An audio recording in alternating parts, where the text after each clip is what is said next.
Father sells dying son to strangers. What police dog finds 6 months later will break your heart. Mike Henderson's hands trembled as he signed the papers that would change his life forever. Across the playground, his 4-year-old son Tommy played on the swings, laughing with innocent joy, completely unaware that his daddy was about to make the most devastating decision of his life. The medical bills were crushing them. $200,000 for the surgery that could save Tommy's life. And Mike didn't have $200. The well-dressed stranger had promised everything: a loving family, unlimited medical care, a future filled with hope. "You're not selling your son," Vincent had said with compassionate eyes. "You're giving him a chance to live." But as Mike watched the black car drive away, with Tommy's confused face pressed against the rear window, he realized with horror that he had just handed his child over to monsters. 6 months later, when police dog Max caught a familiar scent during a routine warehouse raid, what he found would prove that some promises are worth keeping, no matter how long it takes, no matter how impossible it seems. The fluorescent lights hummed overhead, casting their cold, clinical glow across the pediatric oncology ward. Mike Henderson sat hunched forward in the uncomfortable plastic chair, his calloused hands gently cradling his 4-year-old son Tommy's tiny fingers. The little boy's hand felt so small, so fragile in his weathered palms, like holding a baby bird that might flutter away at any moment. "Daddy, your hands are shaky," Tommy whispered, his bright blue eyes looking up with innocent concern. Those eyes, so much like his mother Sarah's, still sparkled with the pure trust that only a child could possess. They had no idea what storms were brewing in the adult world around him. Mike forced a smile, though it felt like lifting a boulder. "Just a little cold in here, buddy. You know how hospitals are." He tucked the thin blanket more snugly around Tommy's shoulders, noting how the oversized hospital gown made his son look even tinier than usual. Dr. Patricia Hendricks entered the room, her expression grave despite her attempt at professional composure. Mike had learned to read that look over the past months of endless appointments, tests, and consultations. It was the look that meant bad news was coming, wrapped in medical terminology that somehow made terrible things sound clinical and distant. "Mr. Henderson," she began, settling into the chair across from them. Her voice carried the weight of years delivering impossible news to desperate families. "We've received Tommy's latest test results, and I'm afraid we need to discuss some significant developments." Tommy was distracted by a colorful picture book, his small fingers tracing the illustrations of puppies playing in a park. Mike watched his son's peaceful concentration, while his own heart began to hammer against his ribs. "Tommy's condition has progressed faster than we initially hoped," Dr. Hendricks continued, her words measured and careful. "The treatment protocol we discussed, the surgery, the specialized chemotherapy, the extended care program, it's no longer optional. It's become absolutely critical if we want to give Tommy the best chance at beating this." Mike's throat went dry. How critical are we talking about, Doc?" The pause that followed seemed to stretch for eternity. Tommy looked up from his book, sensing the tension in the room, with that mysterious intuition children possess. "Daddy, is the nice doctor helping me get better?" "That's exactly what we're talking about, sweetheart," Dr. Hendricks said gently to Tommy before returning her focus to Mike. "Mr. Henderson, the total cost for Tommy's treatment program, including the surgery, the specialized medications, the extended hospital stay, and the follow-up care, we're looking at approximately $200,000. The number hit Mike like a physical blow. 200,000. The words echoed in his mind, bouncing around his skull like marbles in an empty can. He thought of his bank account, which barely had $200 on a good day. He thought of his credit cards, already maxed out from previous medical bills.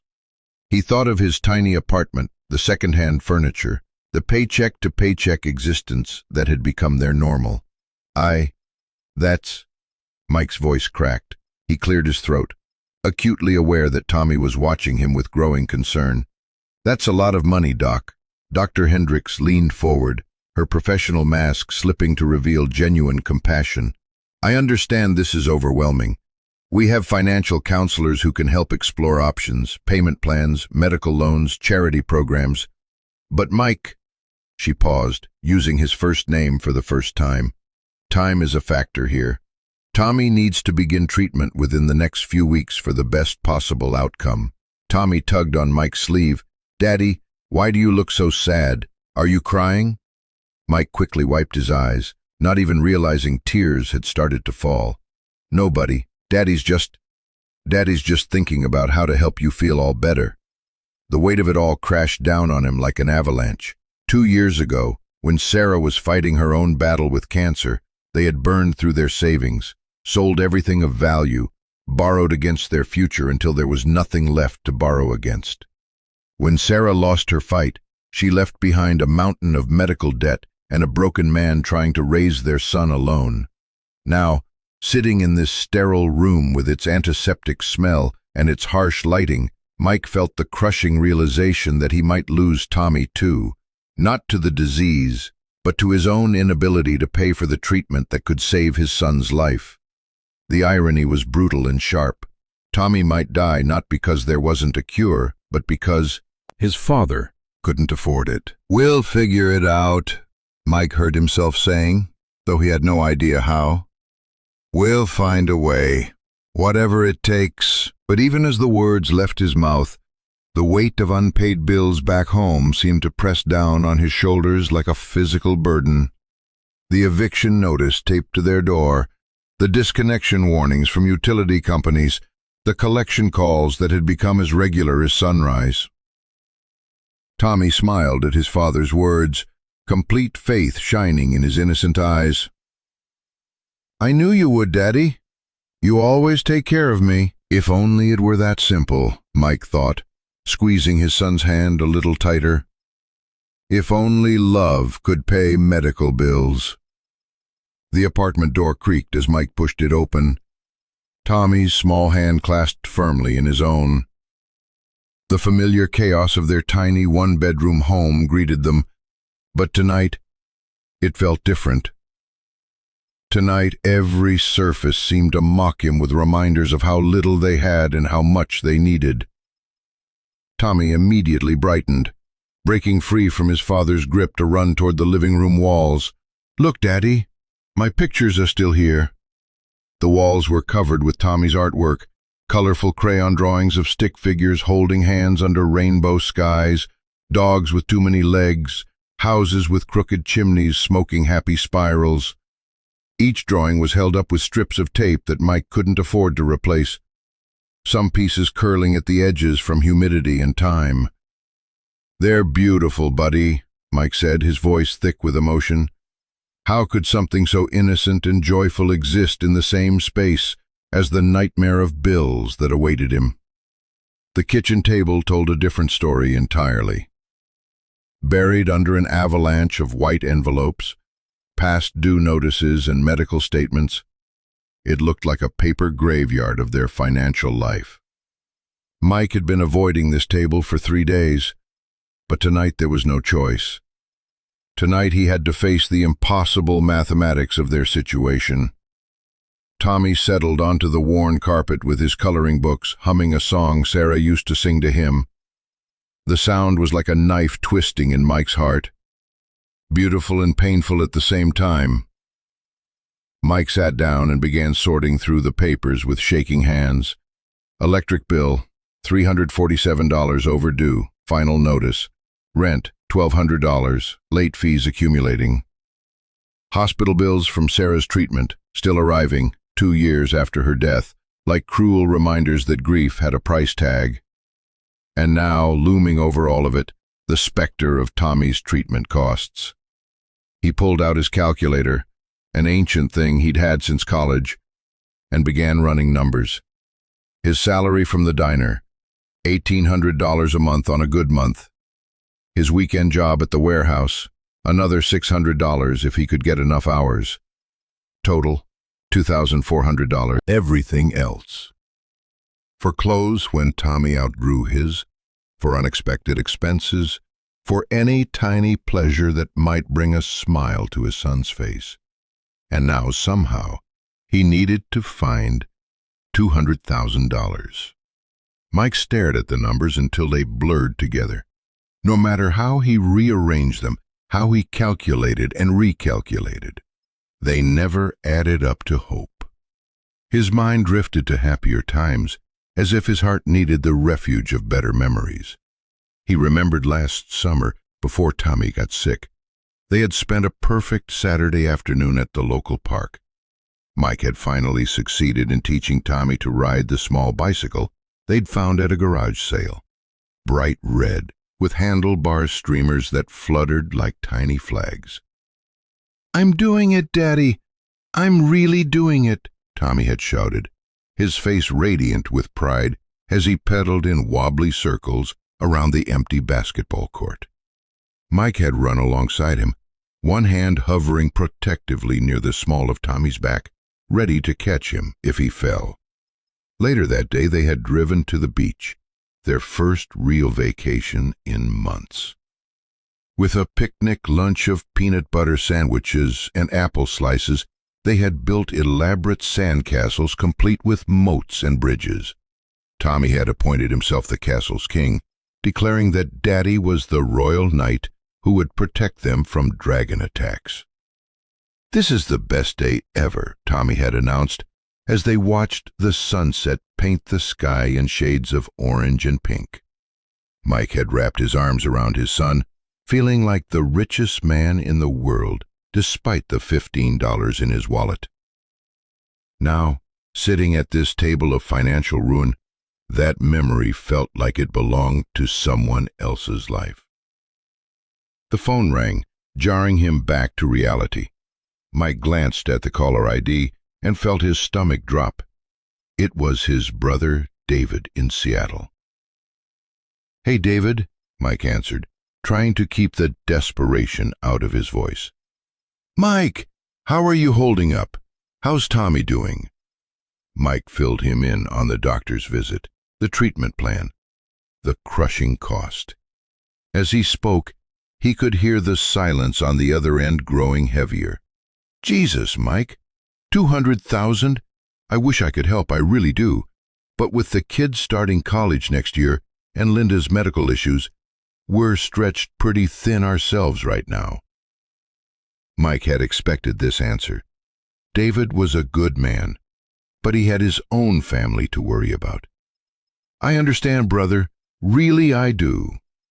One by one, Mike made similar calls. His sister in Phoenix, drowning in her own divorce proceedings. Sarah's parents, living on Social Security and still paying off their own medical debt. Old friends, sympathetic but struggling with their own financial burdens. Each no felt like another's shovelful of dirt. Too light, Mike realized, with a fresh stab of worry. In their shared bedroom, Mike tucked Tommy into the narrow bed they'd been sharing since Sarah's death. He couldn't afford the second bedroom in a larger apartment, so they made do. Tommy had never complained. Children were remarkably adaptable to circumstances that would break most adults. Mike sat in the darkness, watching his son sleep. Tommy's breathing was peaceful and steady, his face relaxed in the innocent tranquility that only children possess. In sleep, he looked healthy and normal, just a regular 4-year-old dreaming of puppies and playgrounds and birthday parties. But Mike knew the truth. Without treatment, those peaceful nights were numbered. The alarm clock on the nightstand glowed 3:47 a.m. when Mike finally tried to sleep. In 2 hours, he would need to get up for his early shift at the warehouse, another day of lifting boxes and loading trucks for $12 an hour, another day of serving coffee and burgers for tips that barely covered gas money, another day of trying to figure out how to save his son's life with empty pockets and a breaking heart. As sleep finally claimed him, Mike's last conscious thought was a desperate prayer to Sarah. "I don't know how to do this without you. Help me find a way to save our boy." The lunch rush at Mel's diner was in full swing, the kind of controlled chaos that Mike had grown accustomed to over the past year. The smell of bacon grease and fresh coffee filled the air as he weaved between tables, balancing plates and forcing smiles for customers who barely looked up from their phones. His feet ached in his worn work shoes, and his lower back sent shooting pains up his spine with every step. Reminders of the warehouse job he'd started at 4 a.m. Mike was clearing table 6 when his phone rang. He glanced at the caller ID and felt his stomach clench. St. Mary's Hospital. He quickly stepped into the narrow hallway between the kitchen and the bathroom, pressing the phone to his ear. "Mr. Henderson, this is Janet from Dr. Hendrick's office. I'm calling about Tommy's treatment schedule. We really need to discuss the financial arrangements before we can move forward with—" I know, Mike whispered, glancing around to make sure no one was listening. "I'm working on it. I just need a little more time to figure out the payment plan." "Mr. Henderson, I understand this is difficult, but Tommy's condition is time-sensitive. Dr. Hendricks has been very clear that delays could significantly impact his prognosis. The hospital needs some kind of financial assurance before—" "How much time do I have?" Mike's voice cracked despite his efforts to stay composed. The pause on the other end felt like an eternity. 2 weeks, maybe 3 at the outside. "I'm sorry, Mr. Henderson, I really am." Mike ended the call and leaned against the wall, feeling like the narrow hallway was closing in on him. 2 weeks, son. "Excuse me, are you all right?" Mike looked up to see a well-dressed man standing near the hallway entrance. He was perhaps in his 50s, with silver hair and kind eyes behind expensive-looking glasses. His suit was clearly high-end, and his shoes probably cost more than Mike made in a month. "I'm fine," Mike said quickly, straightening up and wiping his eyes. "Just taking a personal call. I'll be right back to your table, sir." The man held up a gentle hand. "Actually, I couldn't help but overhear part of your conversation. I'm sorry. I wasn't trying to eavesdrop.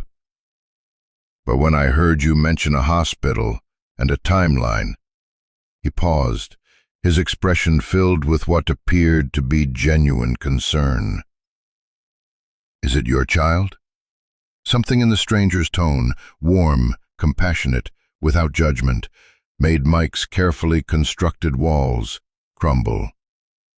"My son," he whispered. "He's 4. He needs surgery and treatment that I can't afford."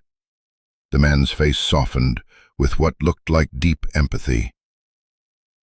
"I'm Vincent Morrison," he said, extending a manicured hand. "And I might be able to help you." Mike shook the offered hand, noting its softness, hands that had never loaded trucks or scrubbed dishes. "Mike Henderson.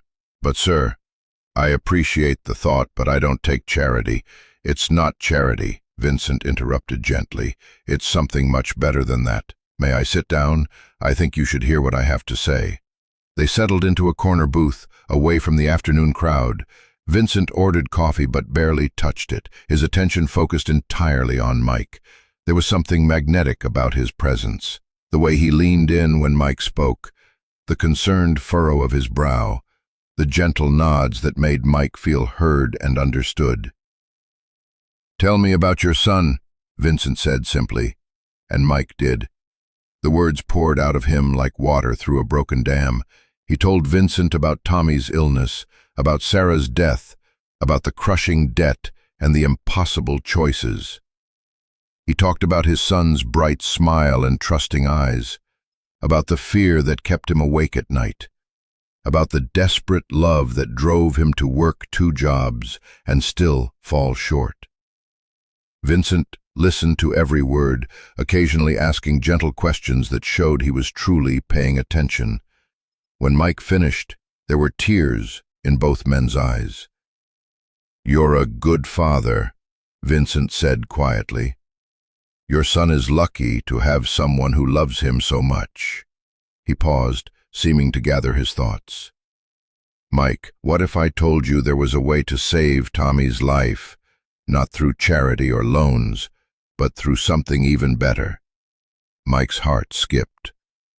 "What do you mean?" Vincent pulled out his phone. Children to join their families. Children who need medical care that these families can easily provide.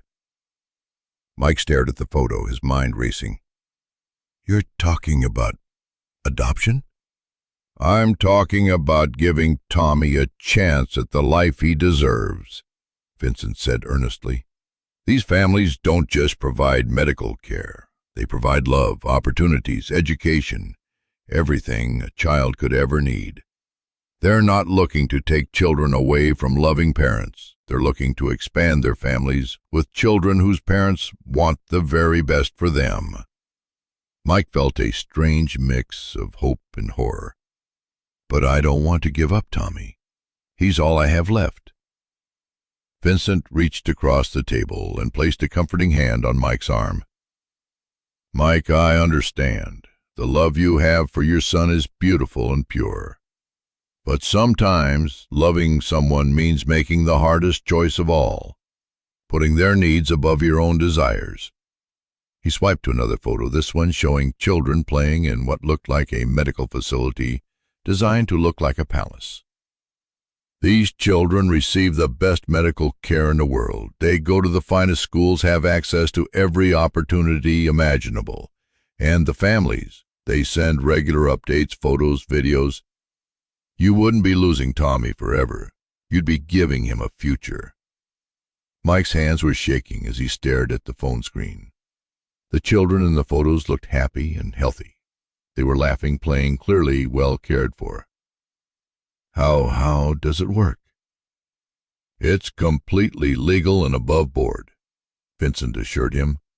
"The families cover all legal fees, all medical expenses, everything. And Mike," he paused, his voice dropping to a whisper, "they provide a financial gift to the birth parents. Not payment. That would be wrong, but a gesture of gratitude that helps birth parents start fresh, free from the debt that might have forced this difficult decision." "How much?" Mike whispered, hating himself for asking, but unable to stop the words.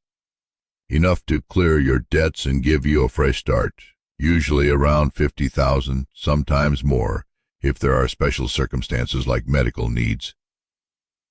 $50,000.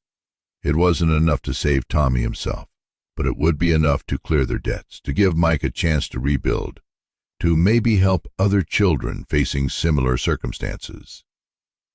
Vincent seemed to sense his internal struggle. "I know this is overwhelming. I'm not asking for an answer today, but Mike, Tommy is running out of time. These families can have him in treatment within days, not weeks.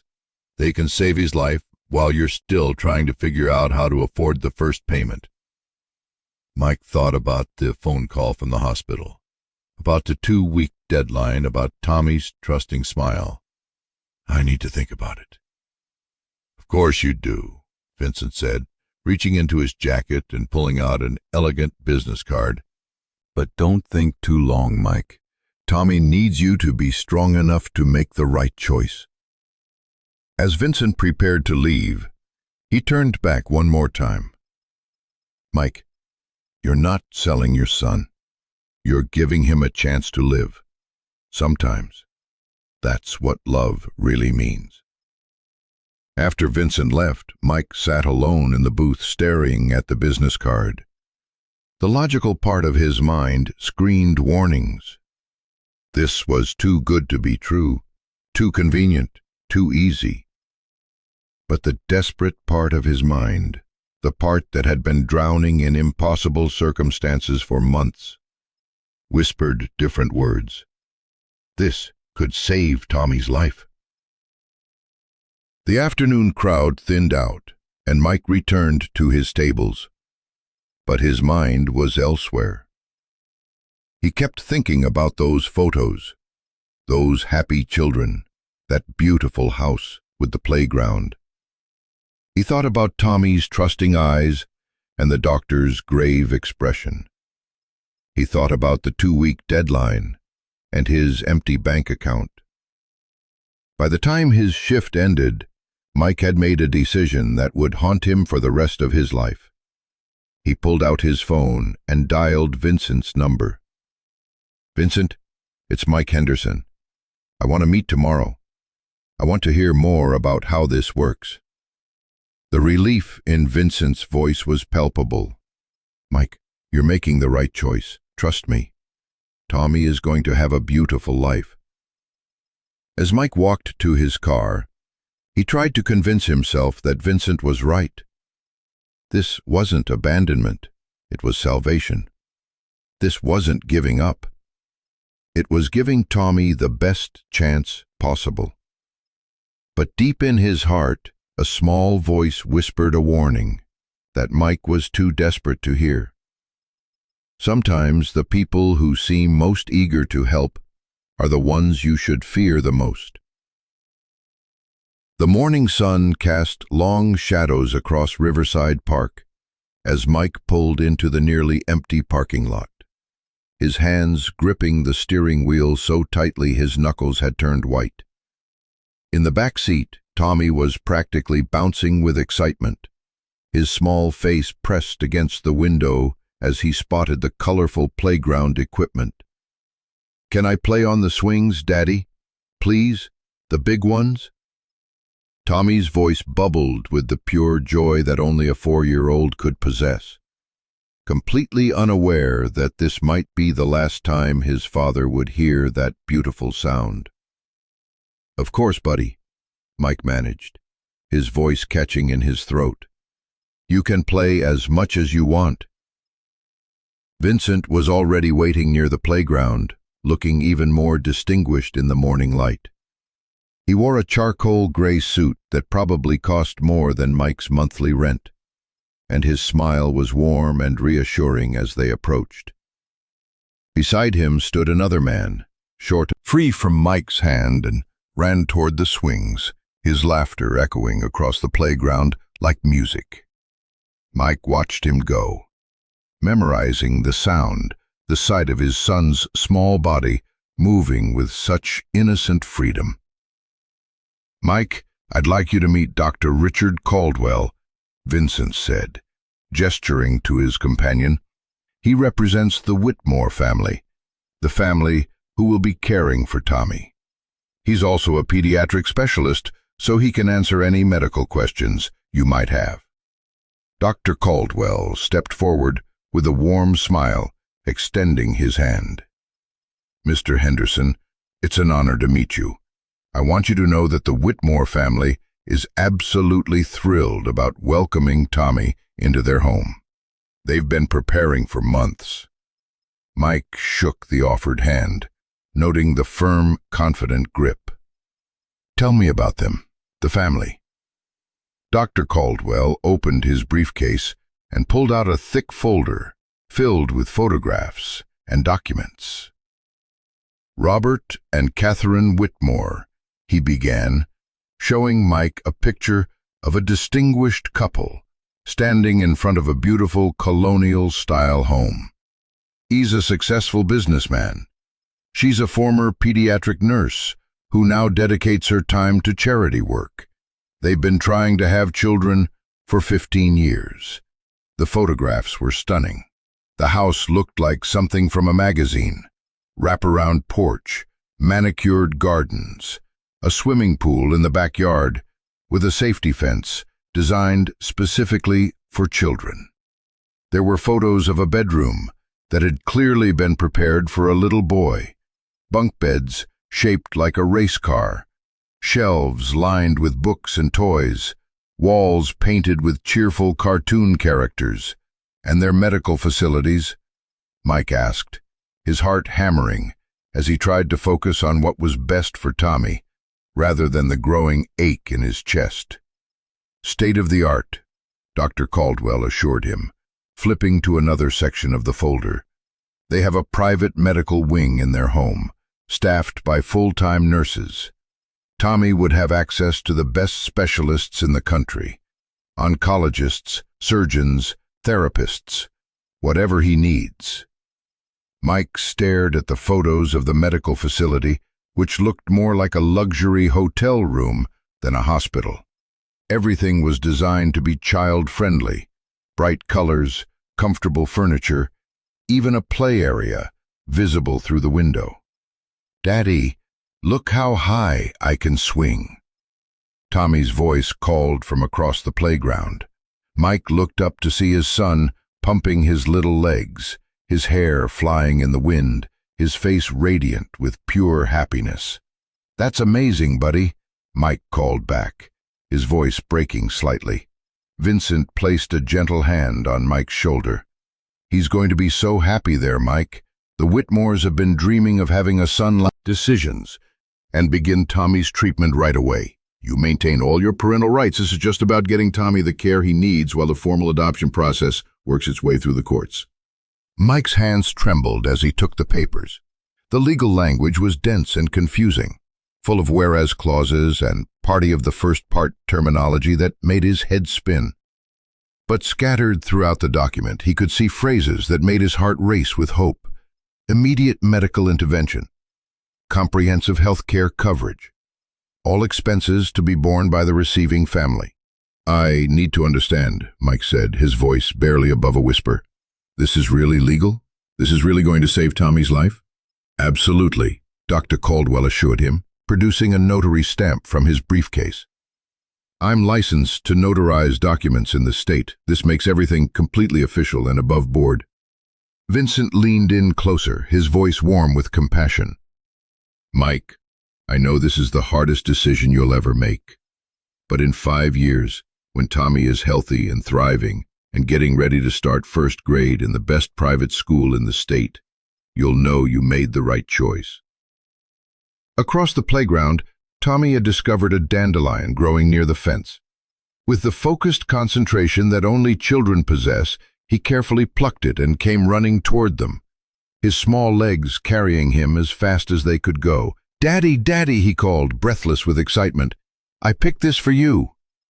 Mike knelt down as Tommy reached him, accepting the delicate yellow flower with hands that were shaking so badly he could barely hold it.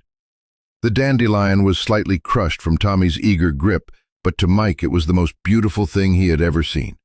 "It's perfect, buddy," Mike whispered, pulling Tommy close for a hug that lasted just a moment too long.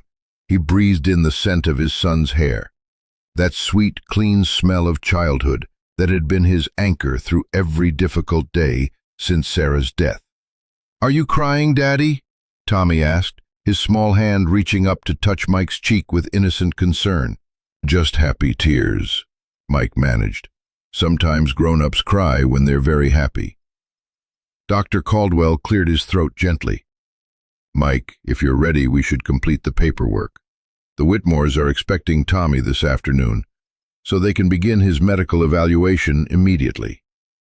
Mike looked down at the papers in his hands, then at Tommy's trusting face, then at the photographs of the beautiful home where his son would live. With a hand that felt disconnected from his body, he signed his name on line after line, each signature feeling like he was signing away a piece of his soul. But with each signature, he told himself the same thing: "I'm saving Tommy's life. This is what love looks like." The moment Mike had signed the last document, reality crashed over him like a cold wave. Dr. Caldwell efficiently gathered the papers, while Vincent checked his expensive watch, and suddenly everything was moving too fast, spiraling beyond Mike's control. "Well then," Vincent said, with a satisfied smile, "I think we're all set. Tommy, would you like to come see the nice car that's going to take you to your new home?" Tommy looked up at Mike with confusion beginning to cloud his bright eyes. "Daddy? What does he mean?" Mike's legs felt unsteady as he knelt down to Tommy's eye level, placing his hands gently on his son's small shoulders. The words he needed to say felt like broken glass in his throat, each one cutting deeper than the last. "Tommy, remember how Daddy told you that you've been feeling sick lately?" Mike began, his voice carefully controlled, even as his heart was shattering. Well, these nice people know some doctors who can make you feel all better. Tommy's brow furrowed in the way it always did when he was trying to understand something complicated. But Dr. Hendricks is my doctor. I like her. I know you do, buddy. But these doctors, they have special medicine that can help you more than Dr. Hendricks can. Mike's voice cracked on the lie, but he forced himself to continue. You're going to stay with a nice family for a little while. They have a big house with a playground and toys and everything a little boy could want. The confusion in Tommy's eyes was deepening into something that looked dangerously close to fear. But, Daddy, I want to stay with you. I don't want to go to a different house. Those words hit Mike like physical blows. His son's distress was palpable, and every instinct Mike possessed screamed at him to gather Tommy in his arms and run, to forget about the papers he'd signed and the promises he'd made. But then he thought about the hospital bills, the 2-week deadline, the look in Dr. Hendricks's eyes when she'd explained that Tommy was running out of time. Hey, Mike whispered, pulling Tommy close. Listen to Daddy, okay? I know this is scary, but these people are going to take such good care of you. They're going to make you healthy and strong. But I want you to take care of me, Tommy said, his lower lip beginning to tremble. You're my daddy. Daddies are supposed to take care of their little boys. Mike closed his eyes for a moment, fighting back tears that threatened to overwhelm him. When he opened them again, Vincent was standing nearby, with a gentle but expectant expression, and Dr. Caldwell was making a phone call, presumably to the mysterious Whitmore family. Tommy, look at me, Mike said, cupping his son's face in his hands. Daddy loves you more than anything in the whole world, more than all the stars in the sky. You get better, and as soon as you're healthy again, I'll come get you, I promise. You promise? Tommy's voice was small and uncertain. I promise, Mike repeated, the words feeling like an oath written in his own blood. Daddy promises he'll come for you as soon as he can. Vincent stepped forward then, his movements gentle and non-threatening. Tommy, my name is Vincent. I'm going to take you to meet your new family. They have a puppy, did you know that? A golden retriever named Sonny who loves to play fetch. Tommy's eyes widened slightly. He had been asking for a puppy for months, but Mike could never afford one. A real puppy? A real puppy, Vincent confirmed with a warm smile. And they have a swimming pool, and a playroom full of toys, and a kitchen where they make the best chocolate chip cookies you've ever tasted. Despite everything, Tommy's natural 4-year-old curiosity was beginning to compete with his fear. Chocolate chip cookies? The very best kind, Vincent assured him, extending his hand. Would you like to come see? Tommy looked back at Mike, uncertainty written across his small features. Daddy, will you come too? Mike's heart broke all over again. Not right now, buddy, but soon, very soon. With the devastating trust that only a child could possess, Tommy reached out and took Vincent's hand. His small fingers looked impossibly tiny in Vincent's grasp, and Mike had to bite his lip to keep from crying out. I love you, Daddy, Tommy said, as Vincent began to lead him toward a black sedan that Mike hadn't noticed before. I love you too, Tommy. Forever and always. As they reached the car, Tommy suddenly broke free and ran back to Mike, throwing his small arms around his father's neck in a fierce hug. Don't forget me, Daddy, he whispered into Mike's ear. Never, Mike whispered back, holding his son as tightly as he dared. I could never forget you. You're my whole heart, Tommy. Then Vincent was there again, gently but firmly guiding Tommy toward the car. Mike watched in growing horror as his son was buckled into the back seat. his small face appearing in the rear window as the car began to pull away. Tommy pressed his hands against the glass, his mouth forming the word "Daddy" over and over again, though Mike couldn't hear it through the closed windows. The look of confusion and growing fear on his son's face was the most devastating thing Mike had ever seen. The car moved slowly at first, then picked up speed as it headed toward the park exit. Mike ran after it for a few desperate steps, but his legs gave out and he collapsed to his knees on the asphalt, watching the black sedan disappear around the corner, with his entire world inside it. The parking lot was suddenly devastatingly quiet. No more laughter from the playground, no more of Tommy's excited chatter, no more parking lot for a long time, clutching the crushed dandelion Tommy had given him, finally understanding with crystal clarity that he had just made the biggest mistake of his life. The apartment felt like a tomb when Mike finally forced himself to return home. Every surface, every corner, every shadow seemed to scream Tommy's absence. The silence was deafening. No cartoons playing on the small television, no toys being scattered across the carpet with the joyful abandon of childhood, no small voice calling "Daddy" from the other room.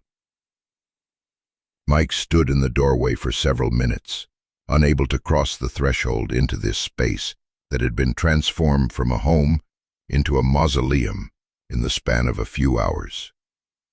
When he finally stepped inside, his legs felt unsteady, as if the ground beneath his feet had become unreliable. Tommy's toys were everywhere, abandoned in the middle of games that would never be finished. A half-completed puzzle of farm animals lay scattered on the coffee table. Building blocks were stacked in an ambitious tower that had been left to stand guard over an empty room. A coloring book lay open to a page where Tommy had been working on a picture of a family, a stick-figure daddy, holding hands with a smaller stick-figure boy, both of them smiling under a bright yellow sun. Mike sank onto the couch, his hands shaking as he picked up the coloring book. Tommy had used every crayon in the box for this picture. The daddy's shirt was purple, the little boy's was orange, and they were standing in grass that was somehow both green and blue. At the top of the page, in Tommy's careful 4-year-old handwriting, were the words, "Me and Daddy." The sight of those innocent letters broke something inside Mike's chest. He clutched the coloring book against his heart and finally allowed the tears he'd been holding back to fall. They came in great, gasping sobs that shook his entire body. What had he done? What had he done? The rational part of his mind tried to reassert itself. Tommy needed medical care that Mike couldn't provide. The Whitmore family could give him everything. The best doctors, the best treatment, a chance at a normal, healthy life. This was about love, about sacrifice, about putting Tommy's needs above his own desires. But even as he tried to convince himself, Mike knew something was desperately wrong. The whole transaction had felt rushed, clinical, too easy. Real adoption agencies didn't work this way, did they? There were background checks, home studies, months of paperwork and evaluation. Vincent had made it sound like purchasing a car. Sign here, initial there, drive it off the lot today. Mike's hands fumbled for his phone, his fingers barely steady enough to scroll. Disbelief. He tried again, certain he had misdialed. Same message. He checked his call history to make sure he had the right number. He did. Vincent Morrison's number was disconnected. Panic began to claw at Mike's throat like a living thing. He ran to the kitchen table where he'd left the documents Dr. Caldwell had given him, his hands shaking so badly he could barely hold the papers steady enough to read them. There, at the top of the letterhead, Whitmore Family Trust, 1247 Elmwood Avenue, Suite 300, Mike grabbed his keys and ran for the door, his heart hammering against his ribs like a trapped bird. The drive across town passed in a blur of red lights and honking horns as Mike pushed his ancient Honda beyond its limits. 1247 Elmwood Avenue turned out to be a rundown strip mall anchored by a laundromat and a discount electronics store. Suite 300 was supposed to be on the third floor, but the building only had 2 stories. Mike ran up and down the sidewalk in front of the building, checking and rechecking the address on the documents. This couldn't be right. There had to be a mistake. But the address was clear, and there was no third floor, no Suite 300, no Whitmore Family Trust. The truth hit him like a physical blow, driving him to his knees right there on the cracked sidewalk. The family photos, the medical facility, the legal documents, all of it had been fake. Vincent wasn't a family friend or adoption facilitator. Dr. Caldwell wasn't a pediatric specialist. Tommy had been taken by strangers, and Mike had handed him over willingly. The drive home was a nightmare of racing thoughts and growing terror. Child trafficking. The words echoed in Mike's mind like a death sentence. He'd heard about it on the news, read about it in newspapers, but it had always seemed like something that happened to other people in other places. Not here, not to Tommy, not because of something Mike had done. Back in the apartment, Mike began tearing through everything, looking for some clue he might have missed, some way to track down where Tommy had been taken. He called Vincent's number obsessively, as if willing it to work through sheer desperation. He Googled the Whitmore Family Trust, Dr. Richard Caldwell, Vincent Morrison. Everything came back with no results, or led to completely different people. The crushing realization settled over him like a weight that threatened to drive him into the ground. Tommy was gone, and Mike had no idea where to find him.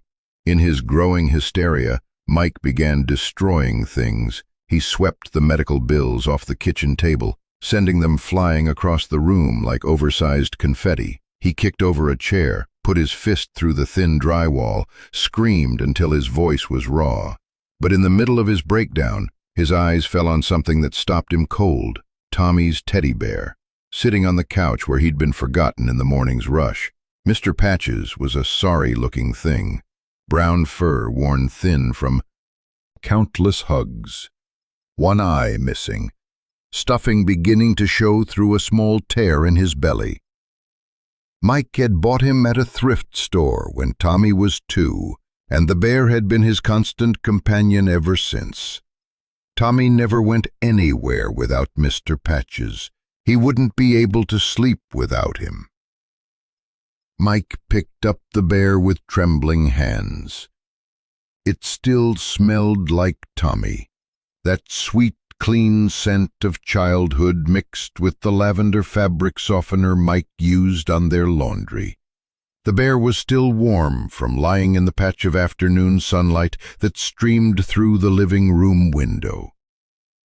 The sight of Mr. Patches, abandoned and alone, finally broke Mike completely. He collapsed onto the couch, clutching the teddy bear, and wept with a grief so profound it felt like it might kill him. His son was out there somewhere, probably frightened and confused, asking for his daddy and his teddy bear, and Mike had no way to find him. A sharp knock on the door interrupted his breakdown. Mike wiped his eyes and tried to compose himself, but when he opened the door, he knew he must look like a madman. Mrs. Chen from the apartment next door stood in the hallway, her kind face creased with concern. She was a tiny woman in her 70s, always impeccably dressed despite her obvious poverty, and she had been unfailingly kind to Mike and Tommy since they'd moved in. "Mike," she said gently, "I heard shouting. Are you all right? Where is little Tommy?" The simple question destroyed what little composure Mike had managed to gather. He collapsed against the doorframe. Mr. Patches clutched against his chest and told Mrs. Chen everything. The hospital bills, Vincent's promises, the fake documents, the terrible realization that he'd been deceived. Mrs. Chen listened without judgment, her wise eyes growing more worried with each word. When Mike finished, she reached up and placed a gentle hand on his cheek. "Oh, my dear boy," she whispered, "we must call the police immediately." Mike nodded, unable to speak. As Mrs. Chen helped him back into the apartment and began dialing 911, Mike stared at the coloring book still lying open on the coffee table. The stick-figure daddy and little boy smiled up at him from the page, frozen in their crayon happiness, completely unaware that their real-life counterparts' world had just been torn apart.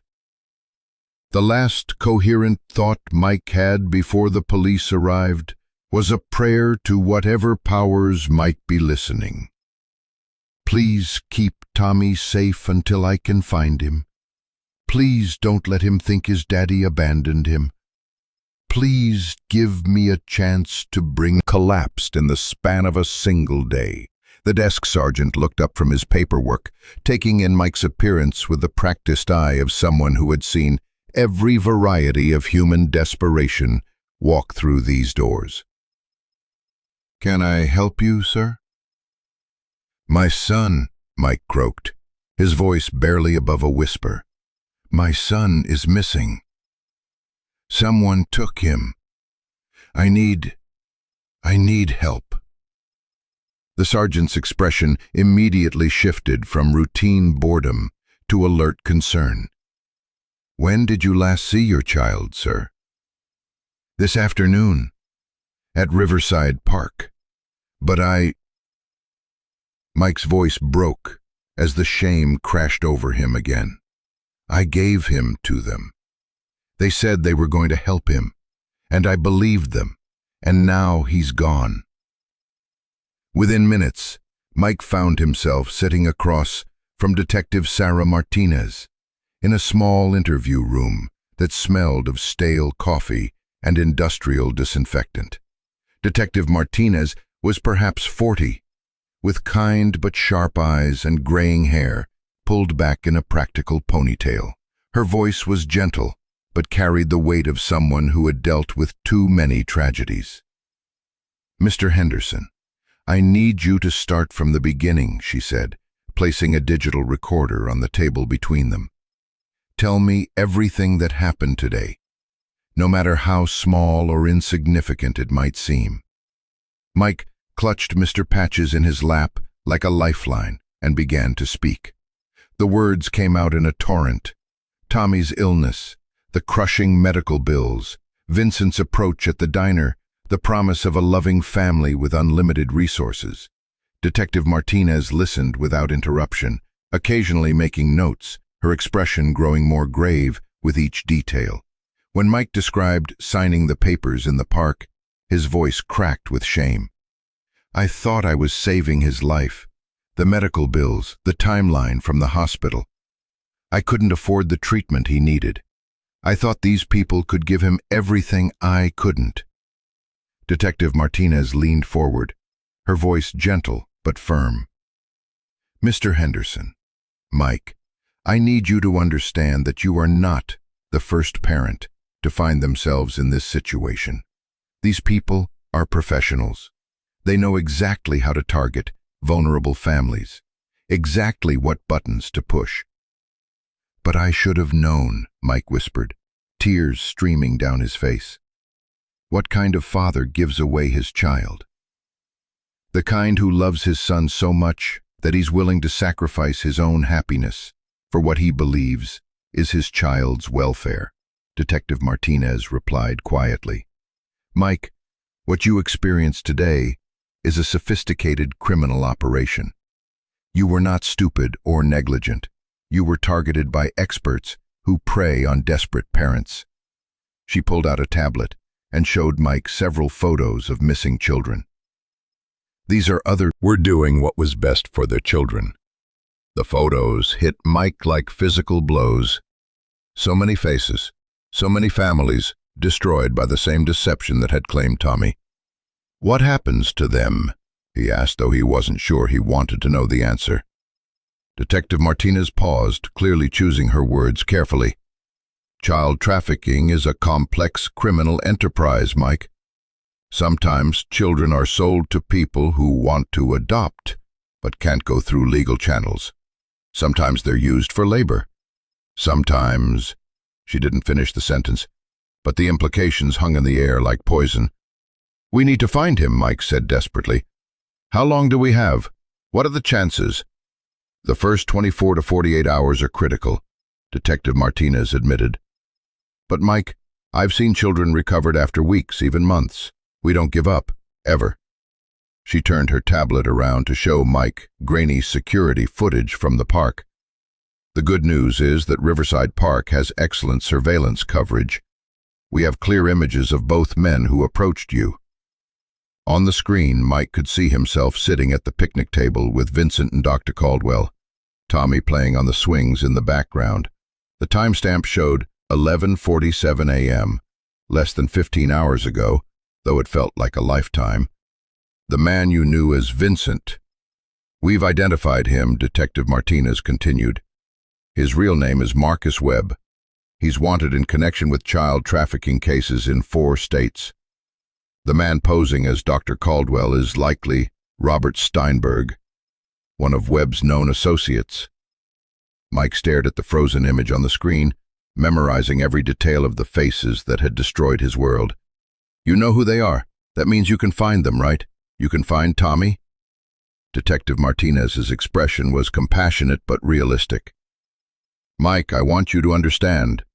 These people move fast, and they move often. They have networks, safe houses, transportation systems that span multiple states. Finding them won't be easy or quick. But you'll try." Mike's voice was pleading, desperate. Detective Martinez reached across the table and placed her hand over Mike's. "Mike, I'm going to tell you something, and I need you to believe me. We will find your son. It may take time. It may require resources and cooperation from agencies across the country. But we will bring Tommy home." She paused, her eyes meeting his directly. "But I need you to be strong. I need you to help us, to remember every detail, to be patient when the investigation seems to be moving slowly. Tommy is going to need his father to be strong when we bring him home. Can you do that for him?" Mike nodded, though his hands were still shaking. For the first time since Tommy had disappeared, he felt something other than complete despair. It wasn't hope, exactly, not yet, but it was the possibility of hope. "What do we do first?" he asked. Detective Martinez smiled, started talking. "First, we bring in some people I think you should meet." 20 minutes later, the interview room door opened to admit a tall, broad-shouldered man in his 30s, wearing a police uniform. Beside him, attached to a sturdy leash, was the most magnificent German shepherd Mike had ever seen. The dog's coat was thick and lustrous, black and tan markings creating perfect symmetry across his muscular frame. His ears stood at alert attention, and his intelligent brown eyes seemed to take in every detail of the room. "Mike, I'd like you to meet Officer Carlos Rodriguez and his partner Max," Detective Martinez said. "They're our canine unit, specialized in search and rescue operations." Officer Rodriguez extended his hand with a warm smile. "Mr. Henderson, I'm sorry about what you're going through, but I want you to know that Max and I are going to do everything we can to help bring Tommy home." Mike shook the offered hand, his eyes drawn to the impressive dog sitting calmly at Rodriguez's side. Does he really help find missing people?" "Max has been my partner for 5 years," Rodriguez said, his voice filled with obvious pride and affection. "In that time, he's successfully located 47 missing persons, including 23 children. He's also responsible for drug seizures worth over $2 million and has assisted in the arrest of dozens of criminals." As if sensing he was being discussed, Max's tail gave a subtle wag, though he remained perfectly disciplined and focused. But his real specialty is children, Rodriguez continued. Something about his temperament. He's incredibly gentle around kids, almost protective. It's like he understands that children need special care. Detective Martinez pulled out a file folder. Last month, Max found a 6-year-old girl who had been missing for 3 days. She'd gotten lost during a family camping trip, wandered into the woods. Max tracked her scent for over 8 miles through difficult terrain and found her in a cave where she'd taken shelter. Mike felt a flutter of something in his chest. Not quite hope, but maybe the distant possibility of it. How does it work, the tracking? Officer Rodriguez gestured to the teddy bear in Mike's hands. Is that Tommy's? Mike nodded, clutching Mr. Patches more tightly. May I? Rodriguez asked gently. With trembling hands, Mike passed over the worn teddy bear. Officer Rodriguez took it carefully, as if he understood its precious significance, and knelt down beside Max. Max, I need you to meet someone very important, Rodriguez said in a voice that was both commanding and gentle. This belongs to a little boy named Tommy who needs our help. He held the teddy bear close to Max's nose. The transformation in the dog was immediate and remarkable. His entire body became focused, his nostrils flaring as he took seconds. Max sniffed the teddy bear thoroughly, his head moving methodically to capture every trace of scent. When he was finished, he sat back on his haunches and looked directly at Officer Rodriguez, then at Mike, as if to say, I've got it. I know who we're looking for. He's memorized Tommy's scent now, Rodriguez explained, handing Mr. Patches back to Mike. Max can distinguish that specific scent from thousands of others, even weeks from now, even if Tommy's been moved multiple times. Max will recognize his scent trail. Mike stared at the dog in amazement. Max was looking at him with those intelligent brown eyes, and Mike could swear he saw determination there, a kind of canine promise that he would not give up until Tommy was found. Tell me about the little girl, Mike said quietly, the one who was lost for 3 days. Officer Rodriguez smiled. Emily Watson, 6 years old, lost in the Olympic National Forest. When we found her, she was scared, hungry and cold, but unharmed. Max located her in a cave where she'd made herself a little nest out of pine branches and leaves. Smart kid. She'd found a source of fresh water and had been eating huckleberries. But the important part, Detective Martinez interjected, is what happened when Max found her. Emily was terrified. She'd been lost for 3 days, had seen search helicopters and heard people calling her name. But she was too scared to come out of hiding. When Max found her, he sat down outside the cave and just waited. He didn't bark or try to force her out. He just waited patiently until she felt safe enough to approach him. Rodriguez nodded. By the time I caught up with him, Emily had her arms around Max's neck and was crying into his fur.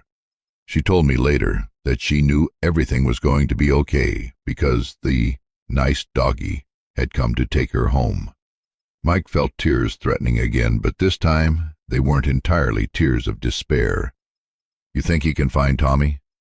Max, as if understanding the question, took a step closer to Mike and gently pressed his large head against Mike's knee. The gesture was unmistakably comforting, and Mike found himself reaching down to stroke the dog's soft ears. I know he can, Rodriguez said with quiet confidence. Max has never failed to find a child once he has their scent, not once. Detective Martinez leaned forward. Mike, I want you to understand, this won't be easy. Tommy's trail is already several hours old, and these traffickers know how to cover their tracks. But we have advantages they don't expect. We have Max's nose, which is 10,000 times more sensitive than a human's. We have interagency cooperation and resources they can't match. And we have something else they don't have. Dog was making him a promise. In that moment, sitting in a sterile police station interview room at nearly 3 a.m., Mike felt the first genuine spark of hope he'd experienced since watching Tommy's face disappear behind the rear window of that black sedan. "Okay," Mike said, his voice stronger than it had been all day. "What do we do next?" The next few hours passed in a whirlwind of activity that reminded Mike of a military operation he'd once seen in a movie. Detective Martinez had transformed from a compassionate interviewer into a commanding general, coordinating with law enforcement agencies across multiple states while maintaining the kind of calm efficiency that only came from years of experience. "We're treating this as a federal case," she explained to Mike as she hung up from yet another phone call. "Child trafficking across state lines puts it under FBI jurisdiction, but we're maintaining local control of the investigation. I've got agents from Seattle, Portland, and Sacramento pulling files on Marcus Webb and his known associates." Mike sat in a chair that had been brought in for him, Mr. Patches still clutched in his lap, watching the controlled chaos unfold around him. Officers came and went, bringing folders, photographs, and computer printouts. A large whiteboard had been wheeled in, and Detective Martinez was creating what looked like a complex flowchart of connections, locations, and timeline markers. "Mike, we've learned quite a bit about Webb in the past hour," Detective Martinez said, turning from the whiteboard. "Marcus Webb, age 52, originally from Nevada. He's been operating child trafficking rings for at least 8 years that we know of. His MO is exactly what you experienced. He targets financially desperate families, presents himself as connected to wealthy adoptive families, provides convincing documentation, and moves fast." She pointed to several photographs pinned to the whiteboard. "These are his known associates. The man you knew as Dr. Caldwell is definitely Robert Steinberg. He's been Webb's partner for 3 years. They typically work with a network of about 6 to 8 people: drivers, document forgers, people who manage safe houses." Officer Rodriguez had been studying a map on the table, marking locations with colored pins. "Based on the timing and Webb's previous patterns, we think they would have moved Tommy to a temporary holding location within a 50-mile radius of the park. Somewhere they can keep him for 24 to 48 hours while they arrange longer-term transportation." Mike's hands clenched involuntarily at the phrase, "holding location." The clinical terminology couldn't disguise the horrible reality. His 4-year-old son was being held prisoner by criminals who had stolen him. "Where?" Mike asked, his voice hoarse. "Where do you think he is?" Detective Martinez consulted her notes. "Webb typically uses abandoned buildings, foreclosed houses, sometimes storage facilities, places where children's areas voices won't be heard, where there's minimal foot traffic, where they can come and go without attracting attention." "Anderson," Detective Martinez called, drawing his attention back. "We're setting up a dedicated tip line for Tommy's case. The number will be publicized along with his photograph and the sketches of Webb and Steinberg. I want you to know that every tip, no matter how small, will be investigated." She handed him a folder containing copies of everything they had compiled: the sketches, the security photos, the information about Webb's criminal network. "I'm also giving you my direct number. Call me any time, day or night, with questions, concerns, or if you remember any additional details." Mike took the folder with hands that were steadier than they had been hours earlier. The information felt solid, tangible, proof that people were working to find Tommy, that he wasn't alone in this nightmare. "What happens now?" he asked. "Now we work," Martinez replied simply. "We follow every lead, investigate every tip, track every credit card purchase and phone call. We coordinate with agencies in other states. We work with the FBI's Child Trafficking Task Force, and we use every resource at our disposal." Officer Rodriguez approached with Max at his side. "Mike, I want you to know that Max and I are going to be personally involved in every aspect of this search. Tomorrow morning we're going to start tracking from the park, following any scent trail we can find. Max won't give up until we find Tommy." As if in response to his partner's words, Max looked directly at Mike, and gave a soft woof, not a bark, but a gentle sound that somehow conveyed determination and promise. Mike knelt down and looked into the dog's intelligent eyes. "Find him, Max," he whispered. "Please, find my little boy." Max's tail wagged once, and Mike could swear he saw the dog nod. It was nearly 6 a.m. when Mike finally left the police station, exhausted but no longer completely helpless. The sun was beginning to rise, casting long shadows across the empty parking lot. As he walked to his car, Mike realized that while this was the worst day of his life, it was also the day when the search for Tommy had truly begun. Somewhere out there, his son was waiting to be rescued. And now Tommy had more than just his father looking for him. He had Detective Martinez, Officer Rodriguez, Max, and an entire network of law enforcement professionals who wouldn't rest until he was home. For the first time in hours, Mike allowed himself to believe that he might see Tommy again. 3 days after Tommy's disappearance, Mike sat across from Detective Martinez in a conference room that had been transformed into a command center for the investigation. The walls were covered with maps, photographs, and flowcharts that painted a horrifying picture of the criminal network that had swallowed his son. The morning coffee in Mike's hands had grown cold as he stared at the evidence spread before him, each piece revealing another layer of a nightmare he was only beginning to understand. "Mike, I need to prepare you for what we've learned," Detective Martinez said gently, her voice carrying the weight of difficult truths. "The network that took Tommy is far more extensive than we initially realized." She stood and moved to a large map of the United States, pinned to the wall, marked with colored pins and connecting lines that looked like a spider's web stretching across the continent. Red pins marked confirmed trafficking routes. Blue pins indicated safe houses and temporary holding facilities, and yellow pins showed suspected transportation hubs. Marcus Webb's operation spans at least 12 states, Martinez continued, pointing to clusters of pins along major interstate highways. They have connections to international trafficking rings operating out of Mexico, Eastern Europe, and Southeast Asia. This isn't just a local criminal enterprise, Mike. It's part of a global network worth millions of dollars. Mike's hands trembled as he processed the scope of what he was seeing. "How many children?" Detective Martinez paused, clearly choosing her words carefully. "In the past 5 years, we believe Webb's network alone has been responsible for the disappearance of over 200 children. When you factor in their international connections..." She didn't finish the sentence, but the implication hung heavy in the air. She moved to another wall covered with photographs, dozens of school pictures, family snapshots, and missing person posters.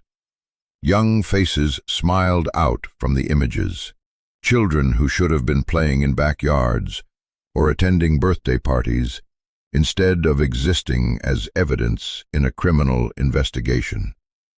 "These are just the cases we know about," Martinez said softly. "Children who disappeared under circumstances similar to Tommy's. Parents who were approached by well-dressed strangers promising medical care or better opportunities. Families facing financial crises who thought they were giving their children a chance at a better life." Mike studied the faces, his heart breaking for each family represented. A 6-year-old girl with pigtails and a gap-toothed smile. Twin boys who couldn't have been more than 3. A baby who was barely walking. So many innocents caught in a web of predators who profited from desperation and love. "Where do they take them?" Mike asked, though he wasn't sure he wanted to know the answer. Detective Martinez returned to the map, pointing to various locations marked with blue pins. They use a network of temporary holding facilities, abandoned warehouses, foreclosed houses, storage units, sometimes even legitimate-looking businesses that serve as fronts. The children are moved frequently to avoid detection, never staying in one location for more than 48 to 72 hours. Used in the past year. Mike stared at the pins, each one representing a place where his son might be held prisoner. What happens to them in these places?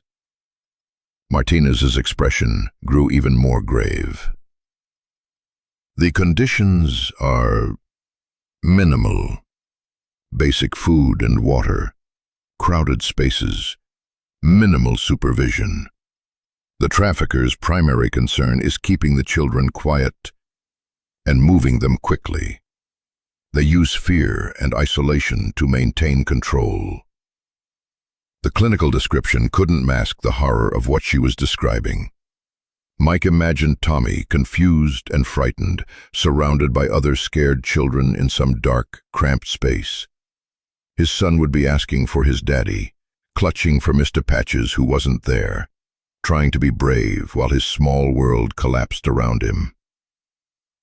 Mike, I need you to understand how these operations work, Martinez continued, returning to her seat.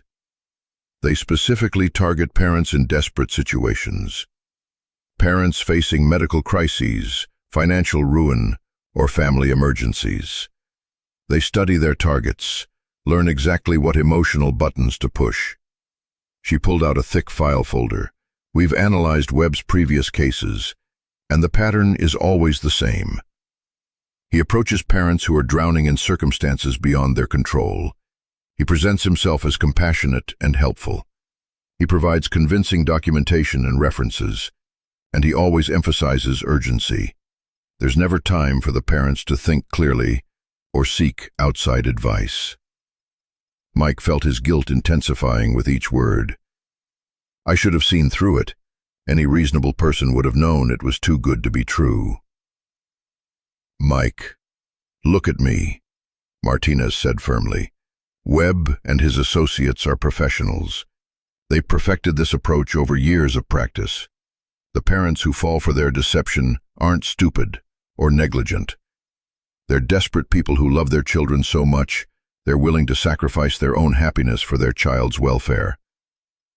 She opened the folder and showed Mike a series of case reports. Sarah Mitchell, single mother in Portland. Her daughter needed specialized surgery for a heart condition. David and Maria Santos in Sacramento, facing bankruptcy due to their son's cancer treatment. Jennifer Walsh in Seattle, whose ex-husband disappeared, leaving her with massive debt and a daughter with severe asthma. Mike read through the reports, seeing his own story reflected in case after case. Parents who had made impossible choices under unbearable circumstances, all of them manipulated by the same network of predators. They're all good parents who were put in impossible situations, Martinez said quietly. Just like you, the guilt you're feeling, every one of these parents felt the same way. But Mike, the only people responsible for what happened are the criminals who exploited your love for your son. As Mike absorbed the magnitude, the knowledge that he wasn't alone. Somewhere out there, other parents were fighting the same battle, searching for their own missing children, with the same desperate determination that drove him. The investigation board showed a criminal enterprise of staggering complexity. But it also showed something else, a comprehensive law enforcement response that spanned multiple agencies and jurisdictions. If the criminals had resources and networks, so did the people trying to stop them. We're going to find him, Mike, Detective Martinez said, her voice carrying absolute conviction. This network may be large and sophisticated, but it's not invisible. Every transaction leaves a trace. Every movement creates evidence. Every day we learn more about how they operate. And now, we have something they don't expect. What's that? Martinez smiled for the first time that morning. we have Max. The local news coverage of Tommy's disappearance had begun within hours of Mike's visit to the police station. But by the fourth day, the story had taken on a life of its own. Mike stood in the diner's break room, watching the morning news on the small television mounted in the corner, still amazed by the response Tommy's story had generated. This is Channel 7 News, with an update on the search for 4-year-old Tommy Henderson, the anchor was saying, Tommy's school photograph filling the screen behind her. The little boy disappeared 3 days ago when his father, facing overwhelming medical bills, was deceived by what police now believe to be part of a sophisticated child trafficking network. The camera switched to footage of Detective Martinez at a press conference. We want to emphasize that Tommy's father is a victim in this case, not a perpetrator. He was targeted by criminals who specialize in exploiting desperate families. Anyone with information about Tommy's whereabouts, or the suspects in this case, should call our tip line immediately. Mike's co-worker Janet appeared beside him, placing a gentle hand on his shoulder. Mike, you need to see what's happening out front. He followed her to the diner's front window and stopped in amazement. The sidewalk in front of Mel's diner was covered with flowers, stuffed animals, and handwritten notes. Dozens of people were gathered there. Some he recognized as regular customers. Others were complete strangers, who had simply come to show their support. Mrs. Chen stood in the center of the crowd, organizing what appeared to be a prayer circle. She had aged 10 years in the past 3 days, spending every waking moment coordinating neighborhood search efforts and providing emotional support to Mike. When she saw him in the window, she gestured for him to come outside.